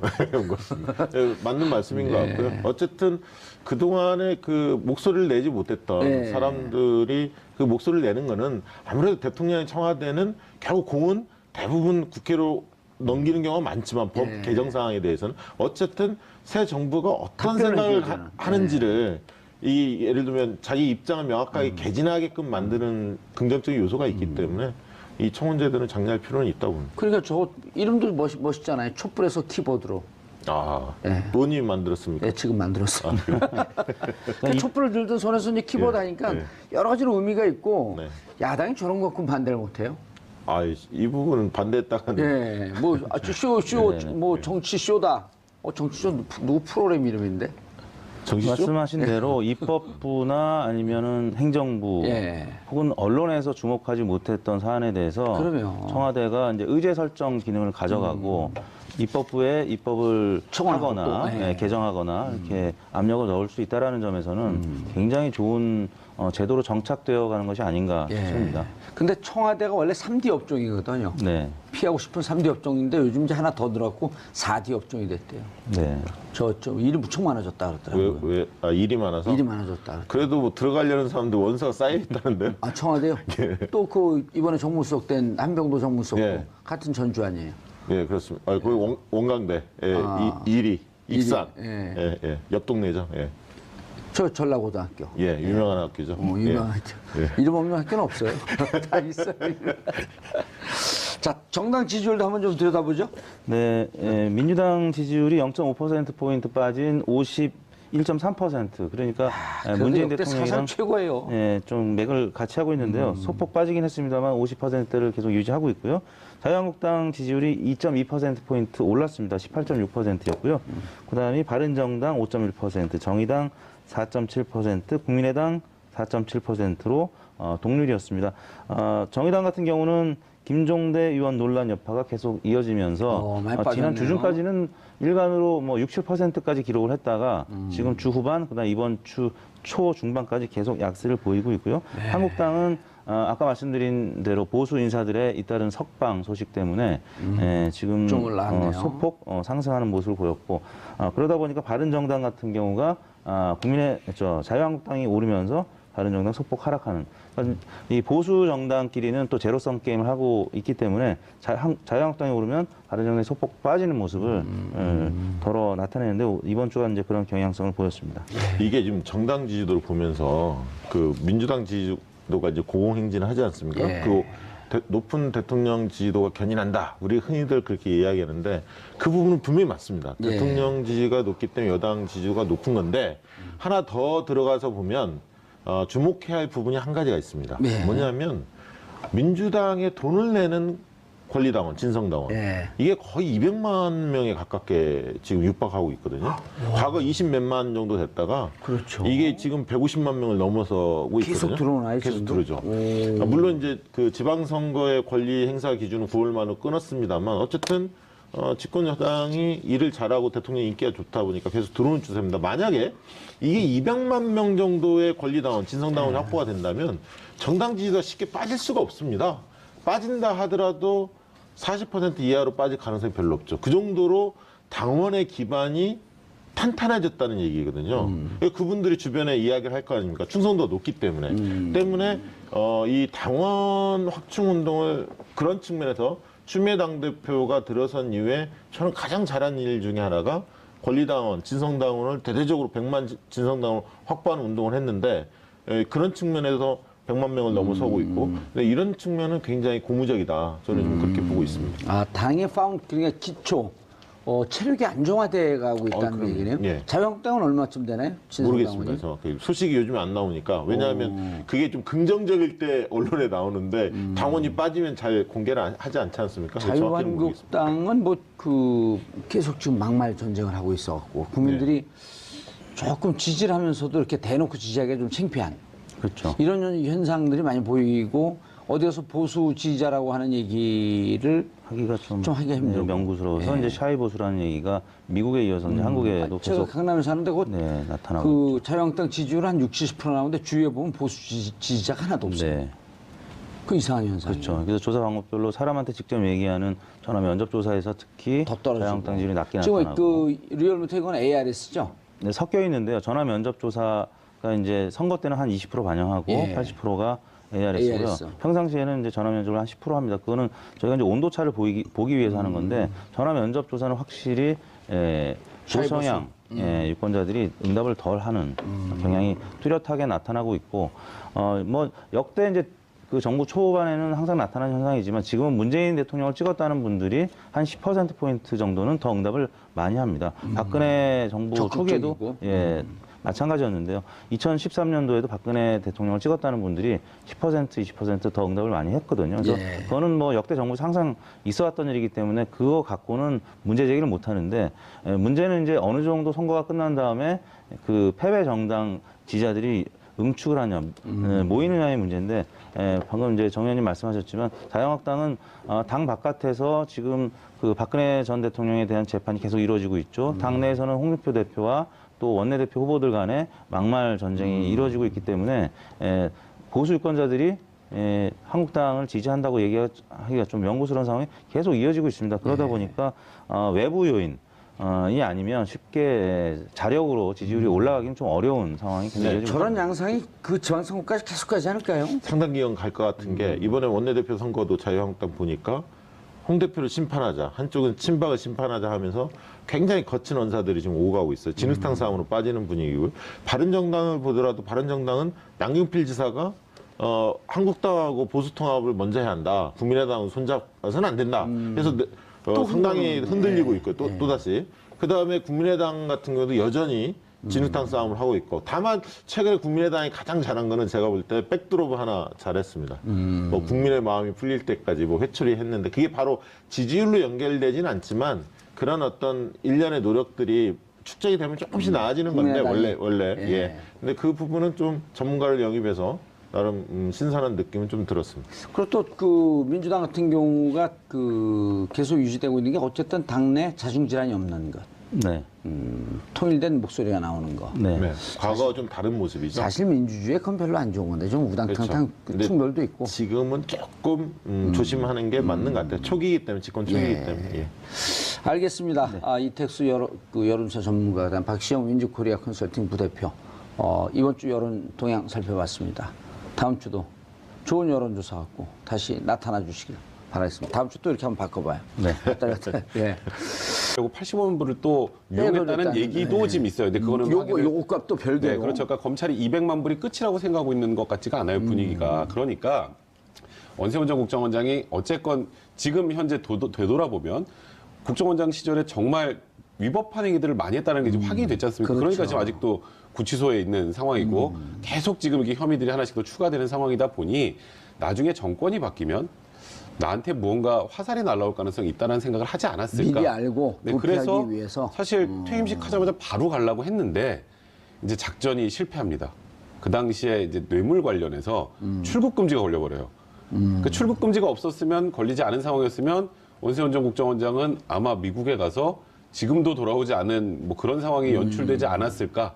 그러니까 그러다 보니까 이 스탠퍼드 지금 말씀하셨던 개관연구원이 무언가 특별하게 가서 하는 것도 없이 이름만 걸어놓는 자리인데 굳이 미국까지 가려고 했고 뭐 지금 또 주택을 구입하려는 그런 정황들도 나왔다면 그거는 개관연구원으로 가서 뭔가 연구를 하려고 하는 게 아니라 말 그대로 우리나라를 떠야 되는 사정이 있었기 때문이 아니었을까 이렇게 추정을 할 수 있는 겁니다.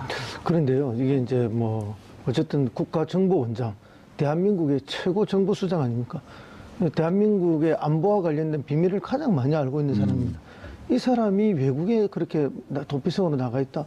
그 자체가 우리 안보의 위협이죠. 위협이죠. 이런 일이 물론 이제 못 갔지만은 만약에 이렇게 해서 갔다면은 이거야말로 중대한 문제, 국가적 문제가 되는 거죠.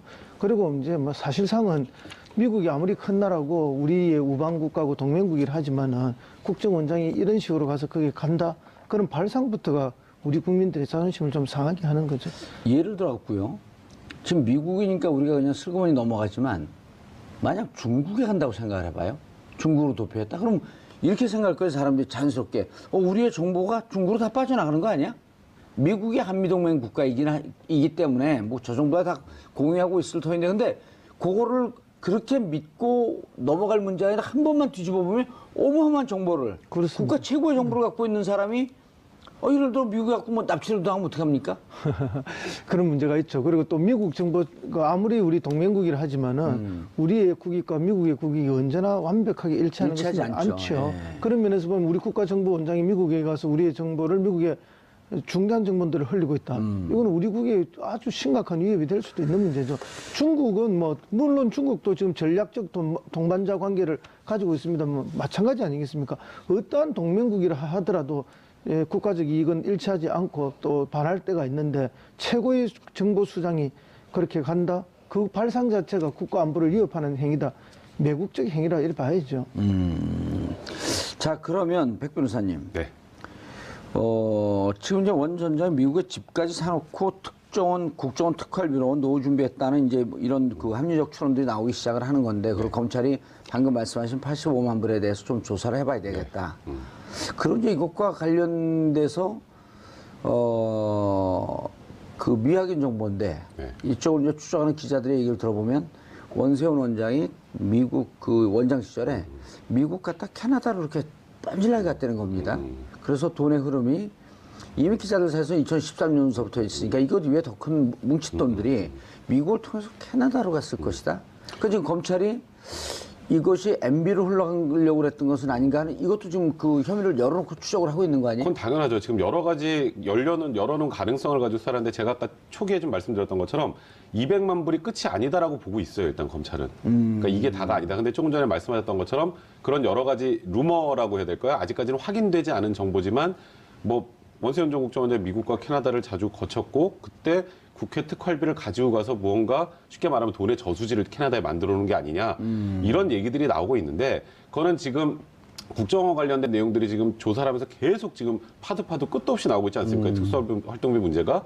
그런 게 만약에 사실이라면 어느 정도 내부의 자료는 분명히 있을 거고요. 그렇죠. 근데 지금 뭐 사실 그 자료에 근거해서 지금 사실 지금 박근혜 정권 시절에 그 국정원 특수활동비가 상납된 것도 지금 확인이 된 거고 예. 이번에 지금 원세훈 전 국정원장의 이 소위 말한 200만 불 저기 대학에 보낸 것도 확인이 된 거 아니겠습니까? 자료를 통해서 그런 자료들이 있다면 사실 이런 부분들은 잘못된 관행 이걸 넘어서서 범죄 행위이기 때문에 범죄행위죠. 이거는 정확하게 확인을 해서 없애야 지금 국정원이 받고 있는 대부분의 이제 국민들이 바라보고 있는 이 국정원의 지금 사실 그 위치가 엄청나게 추락한 상황 아니겠습니까? 예. 국정원이 뭐 하는 데냐라는 얘기가 나올 정도 상황이고 그러다 보니 국정원 개혁 얘기가 나오는데 사실 제일 중요한 건 국정원에서 이렇게 잘못된 부분을 확실하게 덜어내고 그 덜어낸 가운데서 새 출발을 해야지 뭐 이름 좀 바꾸고 뭐 내용 좀 바꾼다고 뭐 그게 수박에 줄 근다고 호박에 줄 근다고 수박 됩니까? 예. 그러니까 이런 부분들을 확실하게 이번 기회에 그러니까 말 그대로 범죄 행위는 완전하게 도려내는 그런 작업들은 반드시 진행돼야 될 것 같습니다. 그러니까 이제 이 국정원장 개인의 범죄 행위뿐만 아니라 국정원 전체가 거기에 따라갔던 범죄 행위가 어마어마하게 있을 거라고 우리가 예측했고 지금 드러나고 있지 않습니까? 그러다 보니까 2013년 당시에 댓글 수사 관련해서 국정원 내에 서천후 2차장을 중심으로 하는 대형 TF팀이 있었는데 그 대형 TF팀에서 이제는 원세훈 전 국정원장을 희생양으로 삼아야겠다. 속죄양. 속죄양으로 삼아야 되겠다. 그래서 내부 문건에 지금 최근에 그게 발견됐다는 거 아닙니까? 그렇게 해서 이 사람의 개인 비리를 오히려 검찰에 제공을 하고 그렇게 해서 그런 형식으로 해서 개인 그렇게 해서 정리해버리고 국정원은 조직 보호를 하고 이래가는 그 이제 안까지 나왔다는데 이제 검찰 측에 그런 제안을 하니까 검찰 측에서는 공식적인 개통을 통해서 제안 들어온 거 아니기 때문에 거절했다는 거 아니에요. 이제 그런 이야기가 나올 정도니까 그러면 서천호 국정원 당시 2차장 지금 구속돼 있지 않습니까? 이런 사람들은 그 밑에 방금 아까 그 자금의 저수지 이야기했는데 어마어마한 비리의 저수지를 스스로가 다 잘 알고 있다는 거죠. 그래서 조직 보호를 위해서 오히려 원세훈을 개인 비리로 날리려고 했던 그런 기회까지 있었다는 거 보니까 엄청난 내용이 더 숨어 있을 거라고 봅니다. 범죄를 한 거죠, 범죄를. 그 빅딜이 돼도 범죄 아닌가, 이거는? 그렇죠. 그거야말로 그것도 증거 역시도 은닉. 직권남용이 될 직권남용, 거고요. 예. 거기다가 이제 그런 관련된 증거들 타인의 범죄 증거를 이제 은닉하는 은닉하면 거죠. 그럼 이제 증거은닉죄도 해당할 수 있는 상황이 되고요. 그러니까 지금 사실 국정원이 실망스러운 건 사실 제가 기억하기에 한 몇 달 전부터 거의 매일 일면에 국정원 얘기가 나올 정도의 상황이 연출되다 보니까 사실 국정원이라는 조직도 굉장히 우리나라에서 중요한 조직이죠. 중요하죠. 어쨌건 남북 분단 상황 하에서 국정원의 역할도 굉장히 중요한데 문제는 엉뚱한 짓을 하더라고. 정작 중요한 본연의 임무를 제대로 하지 못했던 내용들까지 지금 나오고 있기 때문에 사실 이제는 국정원이 정말 반드시 있어야 되는 본인들의 조직이 있어야 되는 이유를 몸소 국민들한테 보여주지 않으면 계속되는 신뢰를 잃는 건 어쩔 수 없는 지금 구조 아닌가라는 지금 안타까움이 듭니다. 일단 이 200만 불이 국정원 활동비였는데 개인적으로 빼냈다. 그리고 지금 그 스탠포드 대학에 들어가서 그 하나의 계좌에 잠자고 네, 있다. 잠자고 있다 봅니다. 자, 그럼 이것이 국고 손실죄에 또 해당하는 거 아닌가요? 그러니까 이건 전형적인 국고손실죄죠. 그러니까 이게 사실 일반 회사에서 돈을 이렇게 빼돌리면 무슨 죄예요? 배임 횡령이요. 횡령죄잖아요. 근데 횡령죄 중에 국가에 있는 돈을 이렇게 빼먹어서 갖고 나가면 그건 이제 횡령죄가 아니라 국고손실죄가 됩니다. 예, 그래서 어마어마 그 죄형이 지금 크잖아요. 사실 원세훈 전 국정원 지금 4년형 받은 상황이죠. 예. 근데 지금 너무 뭐가 많이 추가돼서 원세훈 국정원장은 지금 이런 분위기로 가면 10년 안에 나오기 힘들다는 얘기도 나와요. 20년 안에 또 근데 그래서 사실 원세훈 전 국정원장이 어쨌건 한번 구속됐다가 풀려났었죠. 예. 그랬다 다시 구속이 돼서 사실 그게 제일 힘듭니다. 차라리 계속 쭉 갇혀 있는 게 낫지 한번 나왔다가 그렇죠. 들어가면 한번 그걸 나왔다 들어가면. 거기다가 또 원세훈 전 국정원장이 굉장히 지금 구치생활 잘 못 견딘다는 얘기들이 나오거든요. 예. 근데 사실 뭐 이명박 전 대통령의 수사의 과정을 보면 딱 원세훈 전 국정원장을 통한 국정원 관련해서 MB 쪽까지 올라가는 거 하나, 그다음에 김관진 국방부 장관을 통해서 올라가는 거 하나, 이 두 가지인데. 김관진과 김태호로 거쳐서. 네, 그러니까 김관진 전 장관 같은 경우는 어쨌건 무언가 이명박 전 대통령에게 보고하고 지시받았다는 내용들에 대한 언급은 했어요.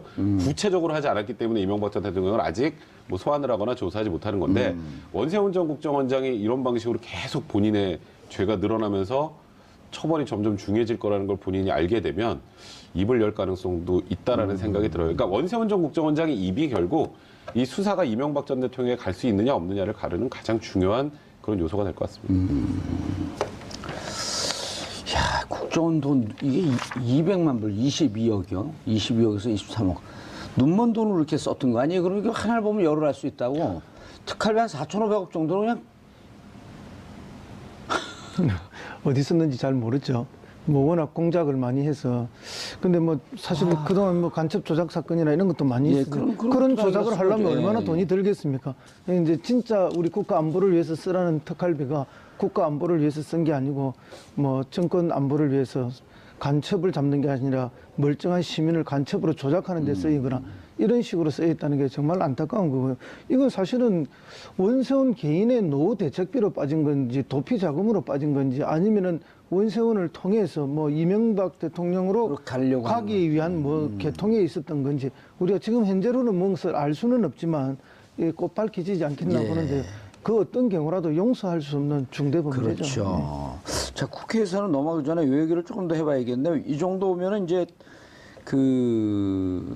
어쨌든 뭐 언론에서 다른 언론에서도 다룬 건데 조금 이제 더 들어가 보죠. 그러면은 검찰은 검찰이 이제 지금 마지막으로 이 국정농단에서 최종적으로 타겟을 그 목표 그러니까 최종 목표점이라고 이것을 뭐 정해놓고 가는 건 아니지만 그래도 박근혜 국정농단의 시작과 끝은 우병우란 말이에요. 네, 그렇죠. 자, 우병우에 대해서는 지금 이제 계속 그 16시간 조사가 끝났으니까 그러면 MB 시절의 국정농단 혹은 MB 시절의 불법 요소에 대해서는 결국은 정점에 그 이명박 전 대통령이 있다. 이렇게 판단을 하고 있을 거 아니에요.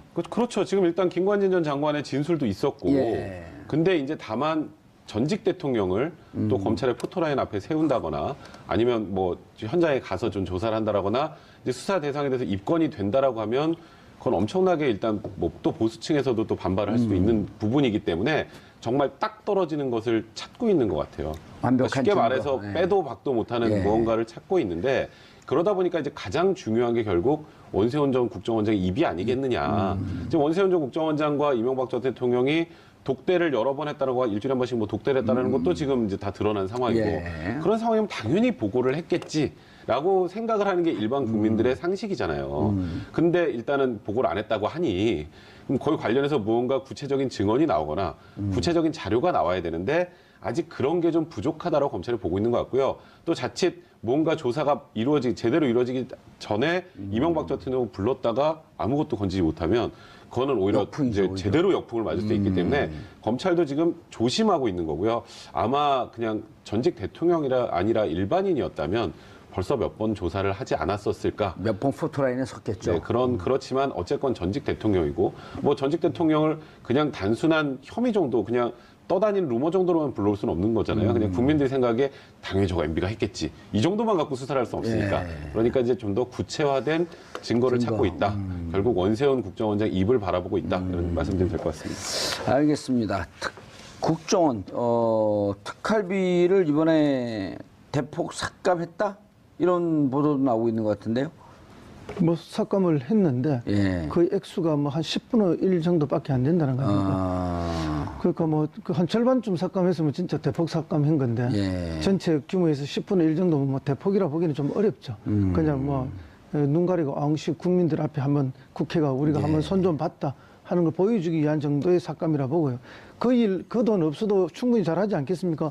왠가 하면은 지금 옆으로 샌 돈들이 많잖아요. 박근혜 대통령 지금 40억 가져간 걸로 돼 있고 또 30억은 어딜 간지도 모르고 한 70억 이상 빠졌고. 예. 근데 원소연 이명박 대통령 때는 지금 벌써 지금 20억 이상 나오고 있는데 그러면 좀 삭감해도 뭐 국정원 돌아가는 데는 아무 문제 없다. 이런 느낌 들고 지금 이제 국가정보원에서 이제 이거 이름도 바꾸고 하면서 역할도 바꾸는 근본적으로 법 개정하겠다는 거 아닙니까? 예. 뭐 고무 찬양죄라든지 불고지죄 이런 거 없애겠다. 그래서 국내에 있어서 뭐 정치 개입할 여지를 아예 없애버리겠다. 국내 정치 개입 차단을 하기 위해서 그렇게 통째로 법규까지 바뀌겠다. 그럼 일이 좀 줄어드는 거 아닙니까? 예, 그럼 예산이 줄어야죠. 당연히 예산이 줄어야죠. 특활비도 줄여야 되고. 물론 이제 뭐 해외 정보에 더 많이 일을 하면 특활비가 오히려 더 늘 수도 있겠죠. 예. 제대로 한다면은 예산을 더 많이 쓰는 거에 대해서 어느 국민이 뭐 반대하겠습니까? 오히려 박수 치겠죠.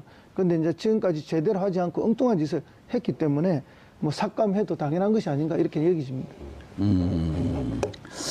자, 그러면 일단 이름은 바꾸기로 했어요.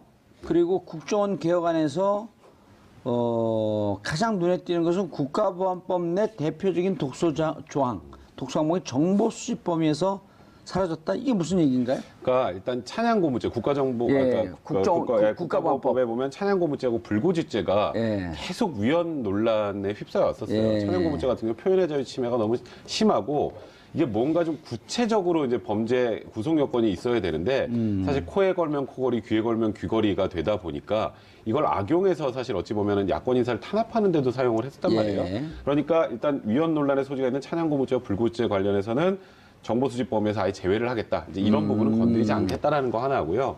이제 이 부분에 관련해서 이제 보수 야당들은 이제 뭐 지금 그럼 간첩을 다 우리나라에 배회하도록 돌아다니도록 둘 셈이냐라고 굉장히 강하게 반발하는데 사실 이거보다 가장 큰 핵심은 대공수사권을 지금 어느 뭐 다른 기관, 그러니까 지금 아마도 경찰 내 또 다른 조직을 만들어서 이제 문재인 대통령이 아마 공약을 그렇게 하셨던 걸로 알고 있는데 이거는 정말 여러 가지 좀 이제 이견들이 좀 많은 부분인 것 같아요.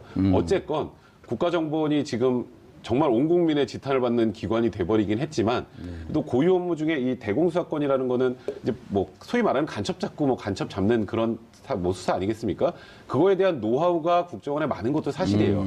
그 많은 노하우를 그냥 버려버리고 새로운 조직에서 새롭게 시작하는 게 과연 맞는지 그에 대해서는 좀 논란의 소지가 있는 것 같습니다. 그러니까 대공수사권의 범위, 그러니까 대공수사권이라는 이름을 가지고 뭐 소위 민간인을 사찰하고 이렇게 악용을 해왔던 것들이 문제라면 그 악용의 소지를 없애는 방향으로 바꾸는 게 맞지 않을까 이런 얘기들이 있는 상황입니다. 그 악용의 소지를 없애기 위해서 바꿔왔죠.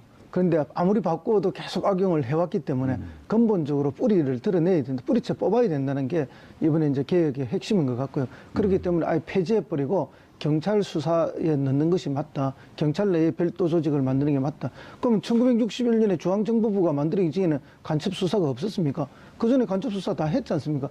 그게 이제 뭐 군 내의 첩보부대에서도 있었지만은 어쨌든 당시 경찰들이 간첩 수사를 다 한 것이기 때문에 얼마든지 경찰 내에 특수조직을 만들어서 할 수 있고 그렇죠. 또 국정원 내에 간첩을 잡는 조직의 그 구성원들 일부를 그렇게 흡수를 해도 되는 거거든요. 그거는 얼마든지 우리가 어떻게 개편하느냐에 따라서 할 수 있는 겁니다.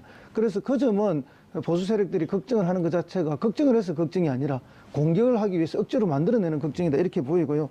사실은 뭐 저희들이 80년대, 70년대 그런 거 얼마나 많았습니까? 70년대는 긴급조치법이 있었죠. 막걸리 한 잔 마시다가 아유 박정희 너무해 한마디만 하면 다 구속해 바로.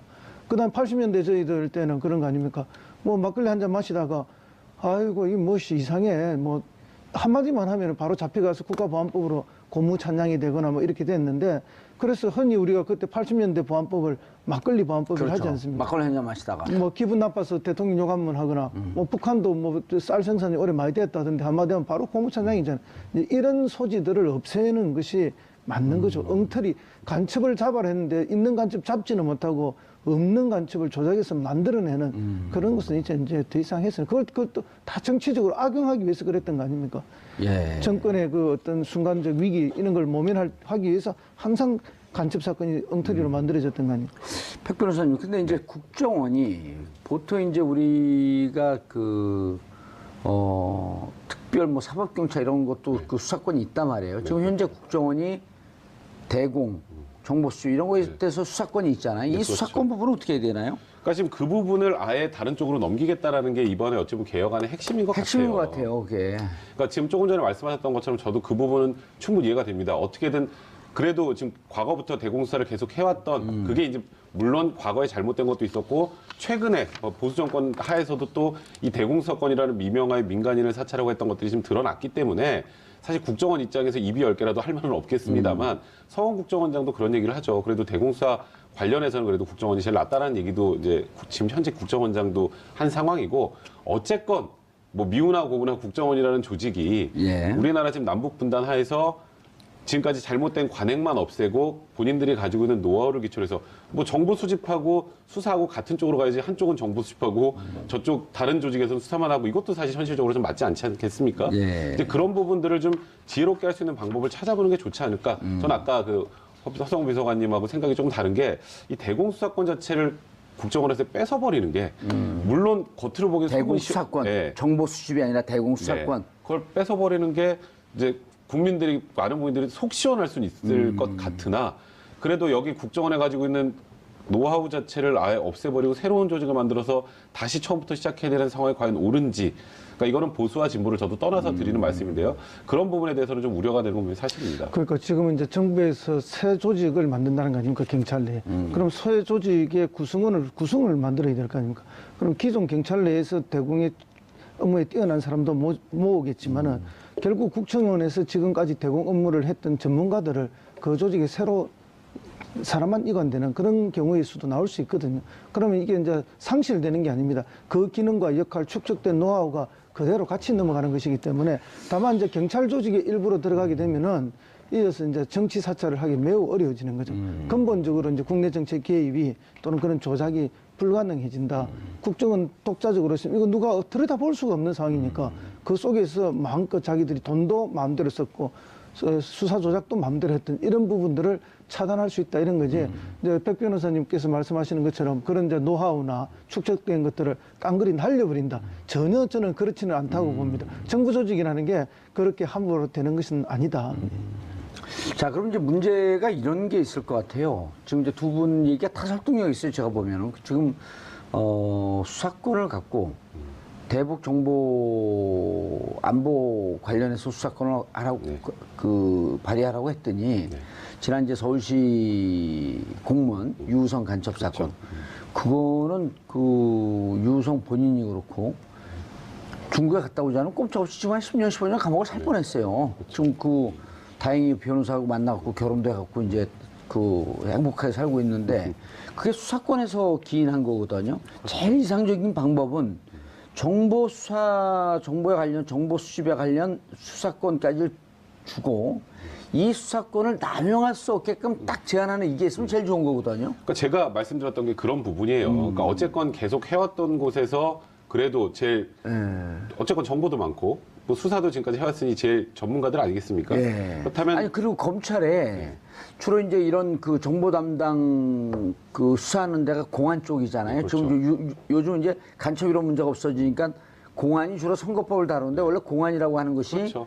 대북 정보 이제 국정원의 수사에서 그쪽으로 많이 넘기는 거죠. 그분들 얘기를 들어보면 정말 검찰 수사력으로는 그 대공이나 이런 걸 수사를 할 수가 없대요. 국정원에서 주는 걸 받아고 할 수밖에 없다는 거거든요.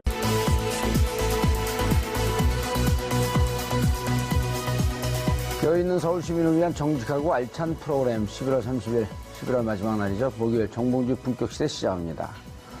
자, 첫 번째 주제 국정원 18년 만에 이름 바꾼다. 또 여기서도 18년이네요. 참 특이해. 자, 함께 하실 두 분 소개하겠습니다. 허성무 전 청와대 비서관 자리하셨습니다. 예, 안녕하세요. 예. 그리고 백성문 변호사 자리하셨습니다. 네, 안녕하세요. 예.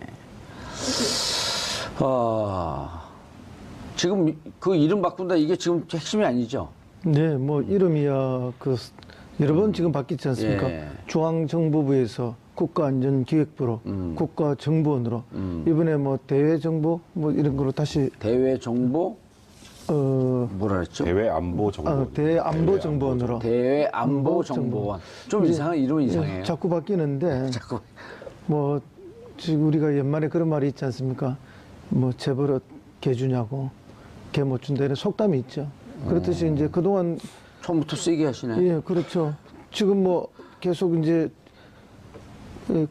국가안전기획부로 바뀌었던 것은 이제 전두환 정권이 들었으면 바꿨잖아요. 예. 그 이제 그때 박정희 시해 사건 때 중정이 뭐 채용사 역할을 했고 또 그 채용사 역할을 오랫동안 하면서 박정희 시해 계획이 주범들로 다 이렇게 잡히고 하니까 이제 이름을 한번 바꿨던 건데 그 뒤에 뭐 오히려 중앙정부보다 더 혹독하게 고문하고 국내 정치 개입하고 이러다 보니까 김대중 대통령 들어서면서 국가정보원으로 이름 바꾸고 개혁하고 인적 청산하고 했던 거 아닙니까?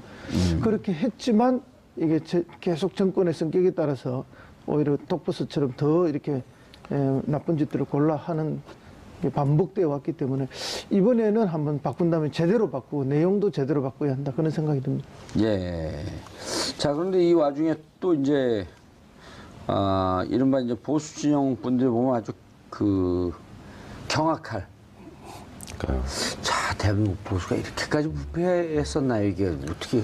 그러니까 아주 보수를 지지했던 많은 국민들은 건전하고 합리적이고 정말 국가를 염려하고 개인이 열심히 살아서 우리 사회 한 축을 담당하는 이런 자부심으로 보수 정권을 지지를 했는데 막상 그 내부는 그 파파혐오이에요, 파파혐오. 파도 혐의. 그러니까요. 사실 지금 뭐 자유한국당의 지지율을 보시면 아시겠지만 예. 10% 되지 않습니까? 근데 통상적으로 우리가 보수와 진보를 나누면 보수가 좀 더 많다 이런 얘기들을 많이 해왔죠. 그렇죠. 한 40에서 45. 그리고 대략 진보가 뭐 한 30배, 1대1로 선거를 하면 보수가 보통 많이 이겼었죠. 다 이겼죠. 예. 근데 지금 10몇 %밖에 나오지 않는다는 건 진짜 보수를 지지하셨던 분들이 이번에 국정농단 사태부터 또 이후에 문재인 대통령이 집권한 이후에 나오는 이 국정원 관련 여러 가지 문제들을 보면서 실망해서 돌아가질 않는 것 같아요. 저도 그런 생각 많이 드는데 너무 창피하잖아요. 또 원세훈 국정원장입니다. 또. 그러니까 이게 2011년 말부터 2012년 그 당시에 스탠퍼드대로 국정원의 특수활동비가 200만 불이 건너갑니다. 근데 그것도 국정원에서 바로 보내면 문제가 될 거라고 생각했나 봐요. 아무래도 혹시 나중에 문제가 될까 봐 국가안보전략연구원을 한번 거쳐서 세탁을 하고. 네, 세탁을 해서 이제 스탠포드 대학으로 돈이 간 건데 이제 원세훈 국정원장이 그 당시에 국정원장을 마치면 뭐 스탠포드 대학 뭐 객원연구원으로 간다 이런 얘기들이 좀 있었어요. 예. 그 당시에도 그래서 이게 좀 말들이 나왔는데 말도 그때는 나왔었죠, 그때도. 근데 그때는 이제 루머는 돌았는데 딱 구체적인 물증이 없었어요. 근데 이번에 이제 당시 국정원 기획조정실 직원을 이제 검찰에 조사하는 과정에서 이 얘기가 나왔고 얘기가 나온 걸 이제 검찰에서 첩보를 입수한 다음에 전격적으로 아까 말씀드렸던 국가안보전략연구원을 압수수색을 하고 또 좀 재밌는 건 원세훈 전 국정원장의 구치소 방을 압수수색을 합니다. 예. 그래서 거기서 이제 원세훈 전 국정원장의 개인 메모도 나오고 또 수사 대응 자료도 나오고 또 국가안보전략연구원에서 회계 관련 자료들까지 압수수색을 마친 상황에서 나온 내용들이라 뭐 이 부분도 역시 원세훈 국정원장이 피해갈 수 없는 그런 부분이 아닌가 싶네요. 이른바 이제 전문 용어로 빼박이. 그렇죠. 그런데 이게 그 선거에 떨어지고 해외 잠깐 나가 있거나 그러진 않으셨었죠. 네, 이 국회의원 한 번이라도 했던 사람이 개곤연구원을 많이 가거든요. 많이 가죠. 예. 뭐 일종의 이제 피난처, 도피처 같은 거죠. 그렇죠. 사실은 이제 선거에 낙선하고 나면은 뭐 이렇게 너무 힘들잖아요. 그리고 또 요구는 많고 그 요구에 부응하기 너무 어렵고 마음도 너무 괴롭고 재정도 바닥이나 예, 뭐 특히 경제적으로 어렵죠. 경제적으로. 그러다 보니까 이제 뭐 이렇게 외국에 한 1년 이렇게 예. 나가버리면 그 1년 동안에 이제 연락도 다 끊어지고 그렇죠. 요구도 끊어지고 사실상 뭐 연구나 공부를 하는 가는 게 아니고 예.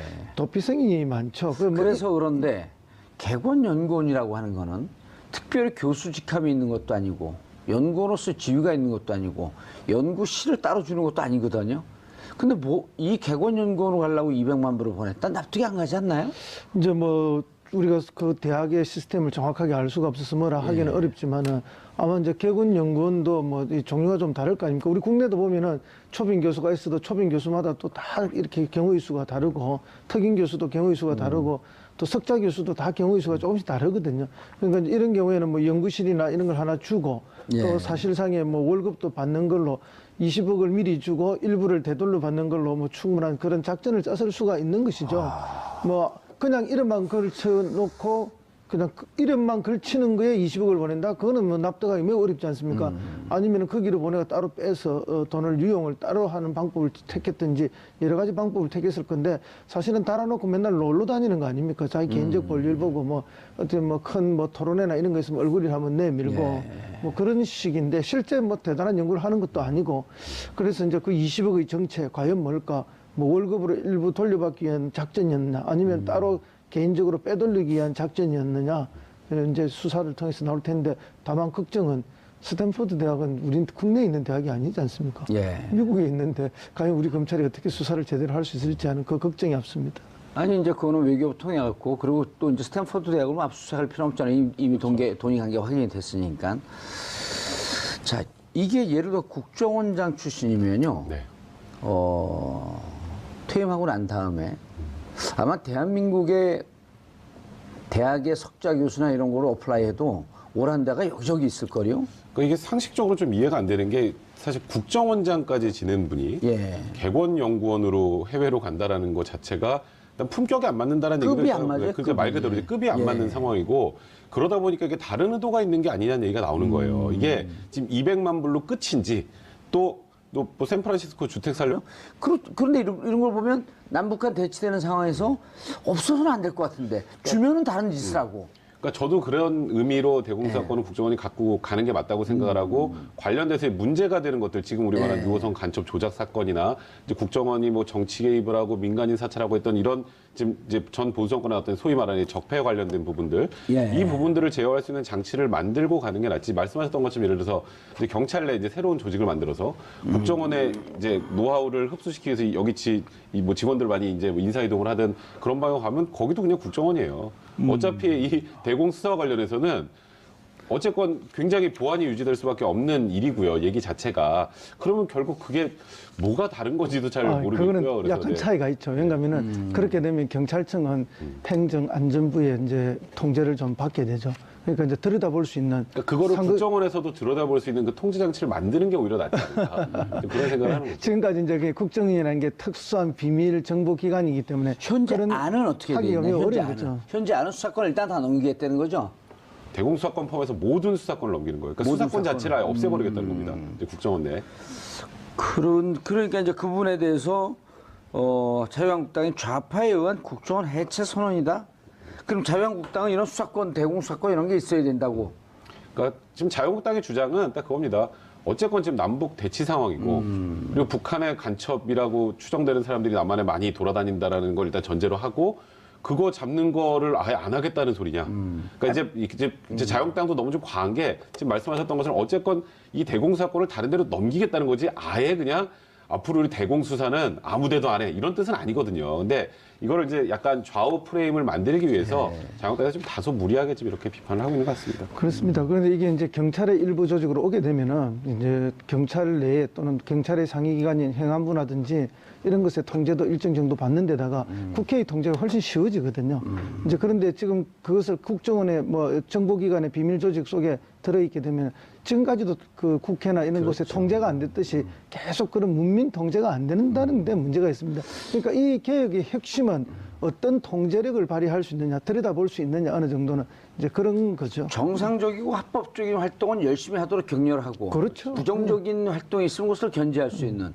그럼 어쨌든 이제 수사권을 넘긴다고 그랬으니까 네. 그럼 넘기면 이제 대안은 이렇게 돼야 되겠네. 넘긴 수사권과 국정원의 정보팀들과 얼만큼 긴밀하게 이게 협조가 이루어질 것이냐. 근데 그게 이제 쉽지 않을 것 같다는 거예요. 저는 개인적으로 생각할 맞아요. 때. 쉽진 않아요. 이게 같은 조직에서 정보와 수사가 같이 이루어지면은 제일 이상적이죠. 이렇게 잘만 되면. 근데 지금 워낙 이상한 모습을 국정원이 많이 보여주다 보니까 지금 이런 얘기까지 나오고 있는 상황인데 좀 그렇습니다. 이번에 그 국정원 관련해서 적폐청산 TF를 통해서 굉장히 많은 국정원의 잘못된 소위 그릇된 관행들이 이제 하나둘씩 다 이제 수면 위로 올라오고 그리고 그에 관련됐던 사람들이 이제 전원 지금 처벌을 받아야 되는 그런 상황이 된다면 지금 이제 국정원 내에서도 우리가 뭔가 불법적인 일을 하면 이렇게 제대로 처벌받을 수 있구나라는 거는 충분히 지금 보여주고 있는 것 같아요. 그렇다면 이런 방식으로 진행을 하는 게 맞지 굳이 이 국정원이라는 그 기관 자체를 이렇게 소위 이렇게 좀 잘라내서 딴 데로 넘기고 할 작업까지 해야 될 필요가 있을까?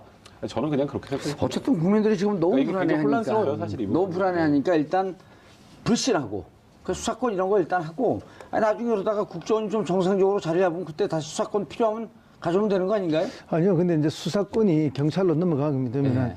그 수사만 하는 게 수사에는 반드시 정보를 같이 하게 돼 있습니다. 그래서 제공 정보를 협조할 같이 수밖에 하게 돼 없다. 있기 때문에 예. 이제 우리 백 변호사님 걱정하시는 건 뭐 당연한 걱정이시고 누군들 우리 국민이라면 그런 거에 대한 걱정이 없을 수가 없는데요. 예. 근데 지금 보수 정당에서 지나치게 그런 걱정을 키우고 있고 또 과장하고 있다는 생각도 들고요. 그 경찰의 특수 조직으로 들어가면 그 내에서 수사와 정보가 다시 대공 정보는 그 내부에서 다 되고 경찰 정보는 또 얼마나 어마어마합니까? 사실은 그렇죠. 정보 국정원의 정보 분석이라는 것이 대개 경찰 정보에 의존하는 게 더 많습니다. 사실은. 왜냐하면 경찰 정보는 숫자가 훨씬 많거든요. 정보과 정보원들이. 그렇기 때문에 국정원에서 생산되는 거는 대개 이제 경찰 정보를 받아서 그것을 좀 과학적으로 더 분석하는 분석력이 뛰어나다 이런 이야기를 흔히 많이 합니다. 그렇기 때문에 저는 뭐 오늘 이 방송을 듣는 우리 서울 시민이나 국민들께서도 그 부분은 전혀 걱정하실 게 없다. 경찰로 나면 경찰의 독자적 정보도 있지만 또 수사권이 가면 그 수사권 내에서도 그 대공 정보가 또 활성화되게 되어 있습니다. 그렇기 때문에 걱정하지 마시라. 예, 청와대 있을 때 어디 있었죠? 저는 민원제도 혁신비서관이었습니다. 정보를 다루진 않았었네. 다루지는 않지만 예, 뭐 이렇게 이제 경찰 정보가 어떻게 돌아가고 국정원 정보가 어떻게 하는 그 정도는 뭐 예, 어느 정도는 알 수가 있죠. 그렇죠. 그리고 그러니까 이제 그 일단 지금 상황에서는 국정원의 힘을 빼는 게 좀 중요한 것 같아요. 그렇습니다. 힘을 빼는데 빼는 부분이 어딘지가 정확하게 타겟이 돼 있는 것이고 예. 또 동시에 힘을 또 실어줘야 되지 않습니까? 그것은 이제 해외 정보에 대한 힘을 실어줘야 되고 예. 특히 우리 경제 안보에 대한 지금 우리 뭐 온갖 경제 맞아요. 과학 기술들이 중국으로 다 빼가고 있고 인력도 대거 유출되고 있지 않습니까? 반도체 직원들도 지금 뭐 예, 다 가고 있습니다. 그리고 가장 중요한 또 그 이 축구 감독들. 그 중국으로 다 넘어가요. 그냥 갑니까? 가면서 돈을 많이 주니까 참. 가면서 리베 모든, 다섯 배 주고. 그렇죠. 모든 기술 지식 다 들고 가는 거죠. 그래서 이제 이런 부분에 대해서 결정적인 것들을 관리하고 통제하는 역할에 국정원이 가장 앞서야 되고 그런 역할에 특활비는 더 줘도 되죠 지금. 예. 그런데 이번에 개혁안에 이제 보면 국정원의 권한을 제한하는 조항만 있는 것 같았는데 네. 국정원 직원에 대한 수사가 이제 뭐 검찰이든 혹은 공수처가 돼서 이제 고위 직급 국정원 내에서 이 수사가 직무상 기밀 누설의 우려가 있을 때, 네. 우리 직원 수사해 나쁜 짓을 했는데 딱 국정원장이 보기에 이러다 보면 우리가 좀 문제가 될 것 같아. 원장의 요청이 있으면 수사 중지를 이게 참 저는 이 규정을 왜 만들었는지 이해는 돼요. 예. 왜냐하면 국정원이라는 데가 굉장히 많은 정보를 다루는 곳이기 때문에 이게 뭐 외관상 위법행위로 보일지 모르겠지만 굉장히 중요한 정보 자산인 경우도 있잖아요. 그렇죠. 런 경우에 이제 국정원장이 이 부분에 대한 수사는 좀 중단해 달라. 이거는 뭐 국익하고 안보와 관련된 부분이다라는 취지로 이제 수사를 중단을 요청할 수 있다는 조항이 들어가는 건 이해는 되는데 이제 이것도 악용이 되면 예를 들어서 이 국정원 직원이 국정원장의 어찌 보면 비위 사실하고도 연결되는 범죄에 연관됐을 때 네. 이거 내 거 까지겠는데 뭐 수사 좀 하지 마세요라고 할 수도 있기 때문에 그러니까 이게 이 조항을 둔 이유는 이해가 되나 이 조항 역시 좀 악용될 소지가 있다 보니까 이걸 또 독소 조항이라고 하는 그런 좀 뭐 움직임도 좀 있는 건 사실입니다. 예. 이게 그 참 어려워요. 예. 그러니까 국정원의 지위. 그러니까 국정원이 애당초 자기 그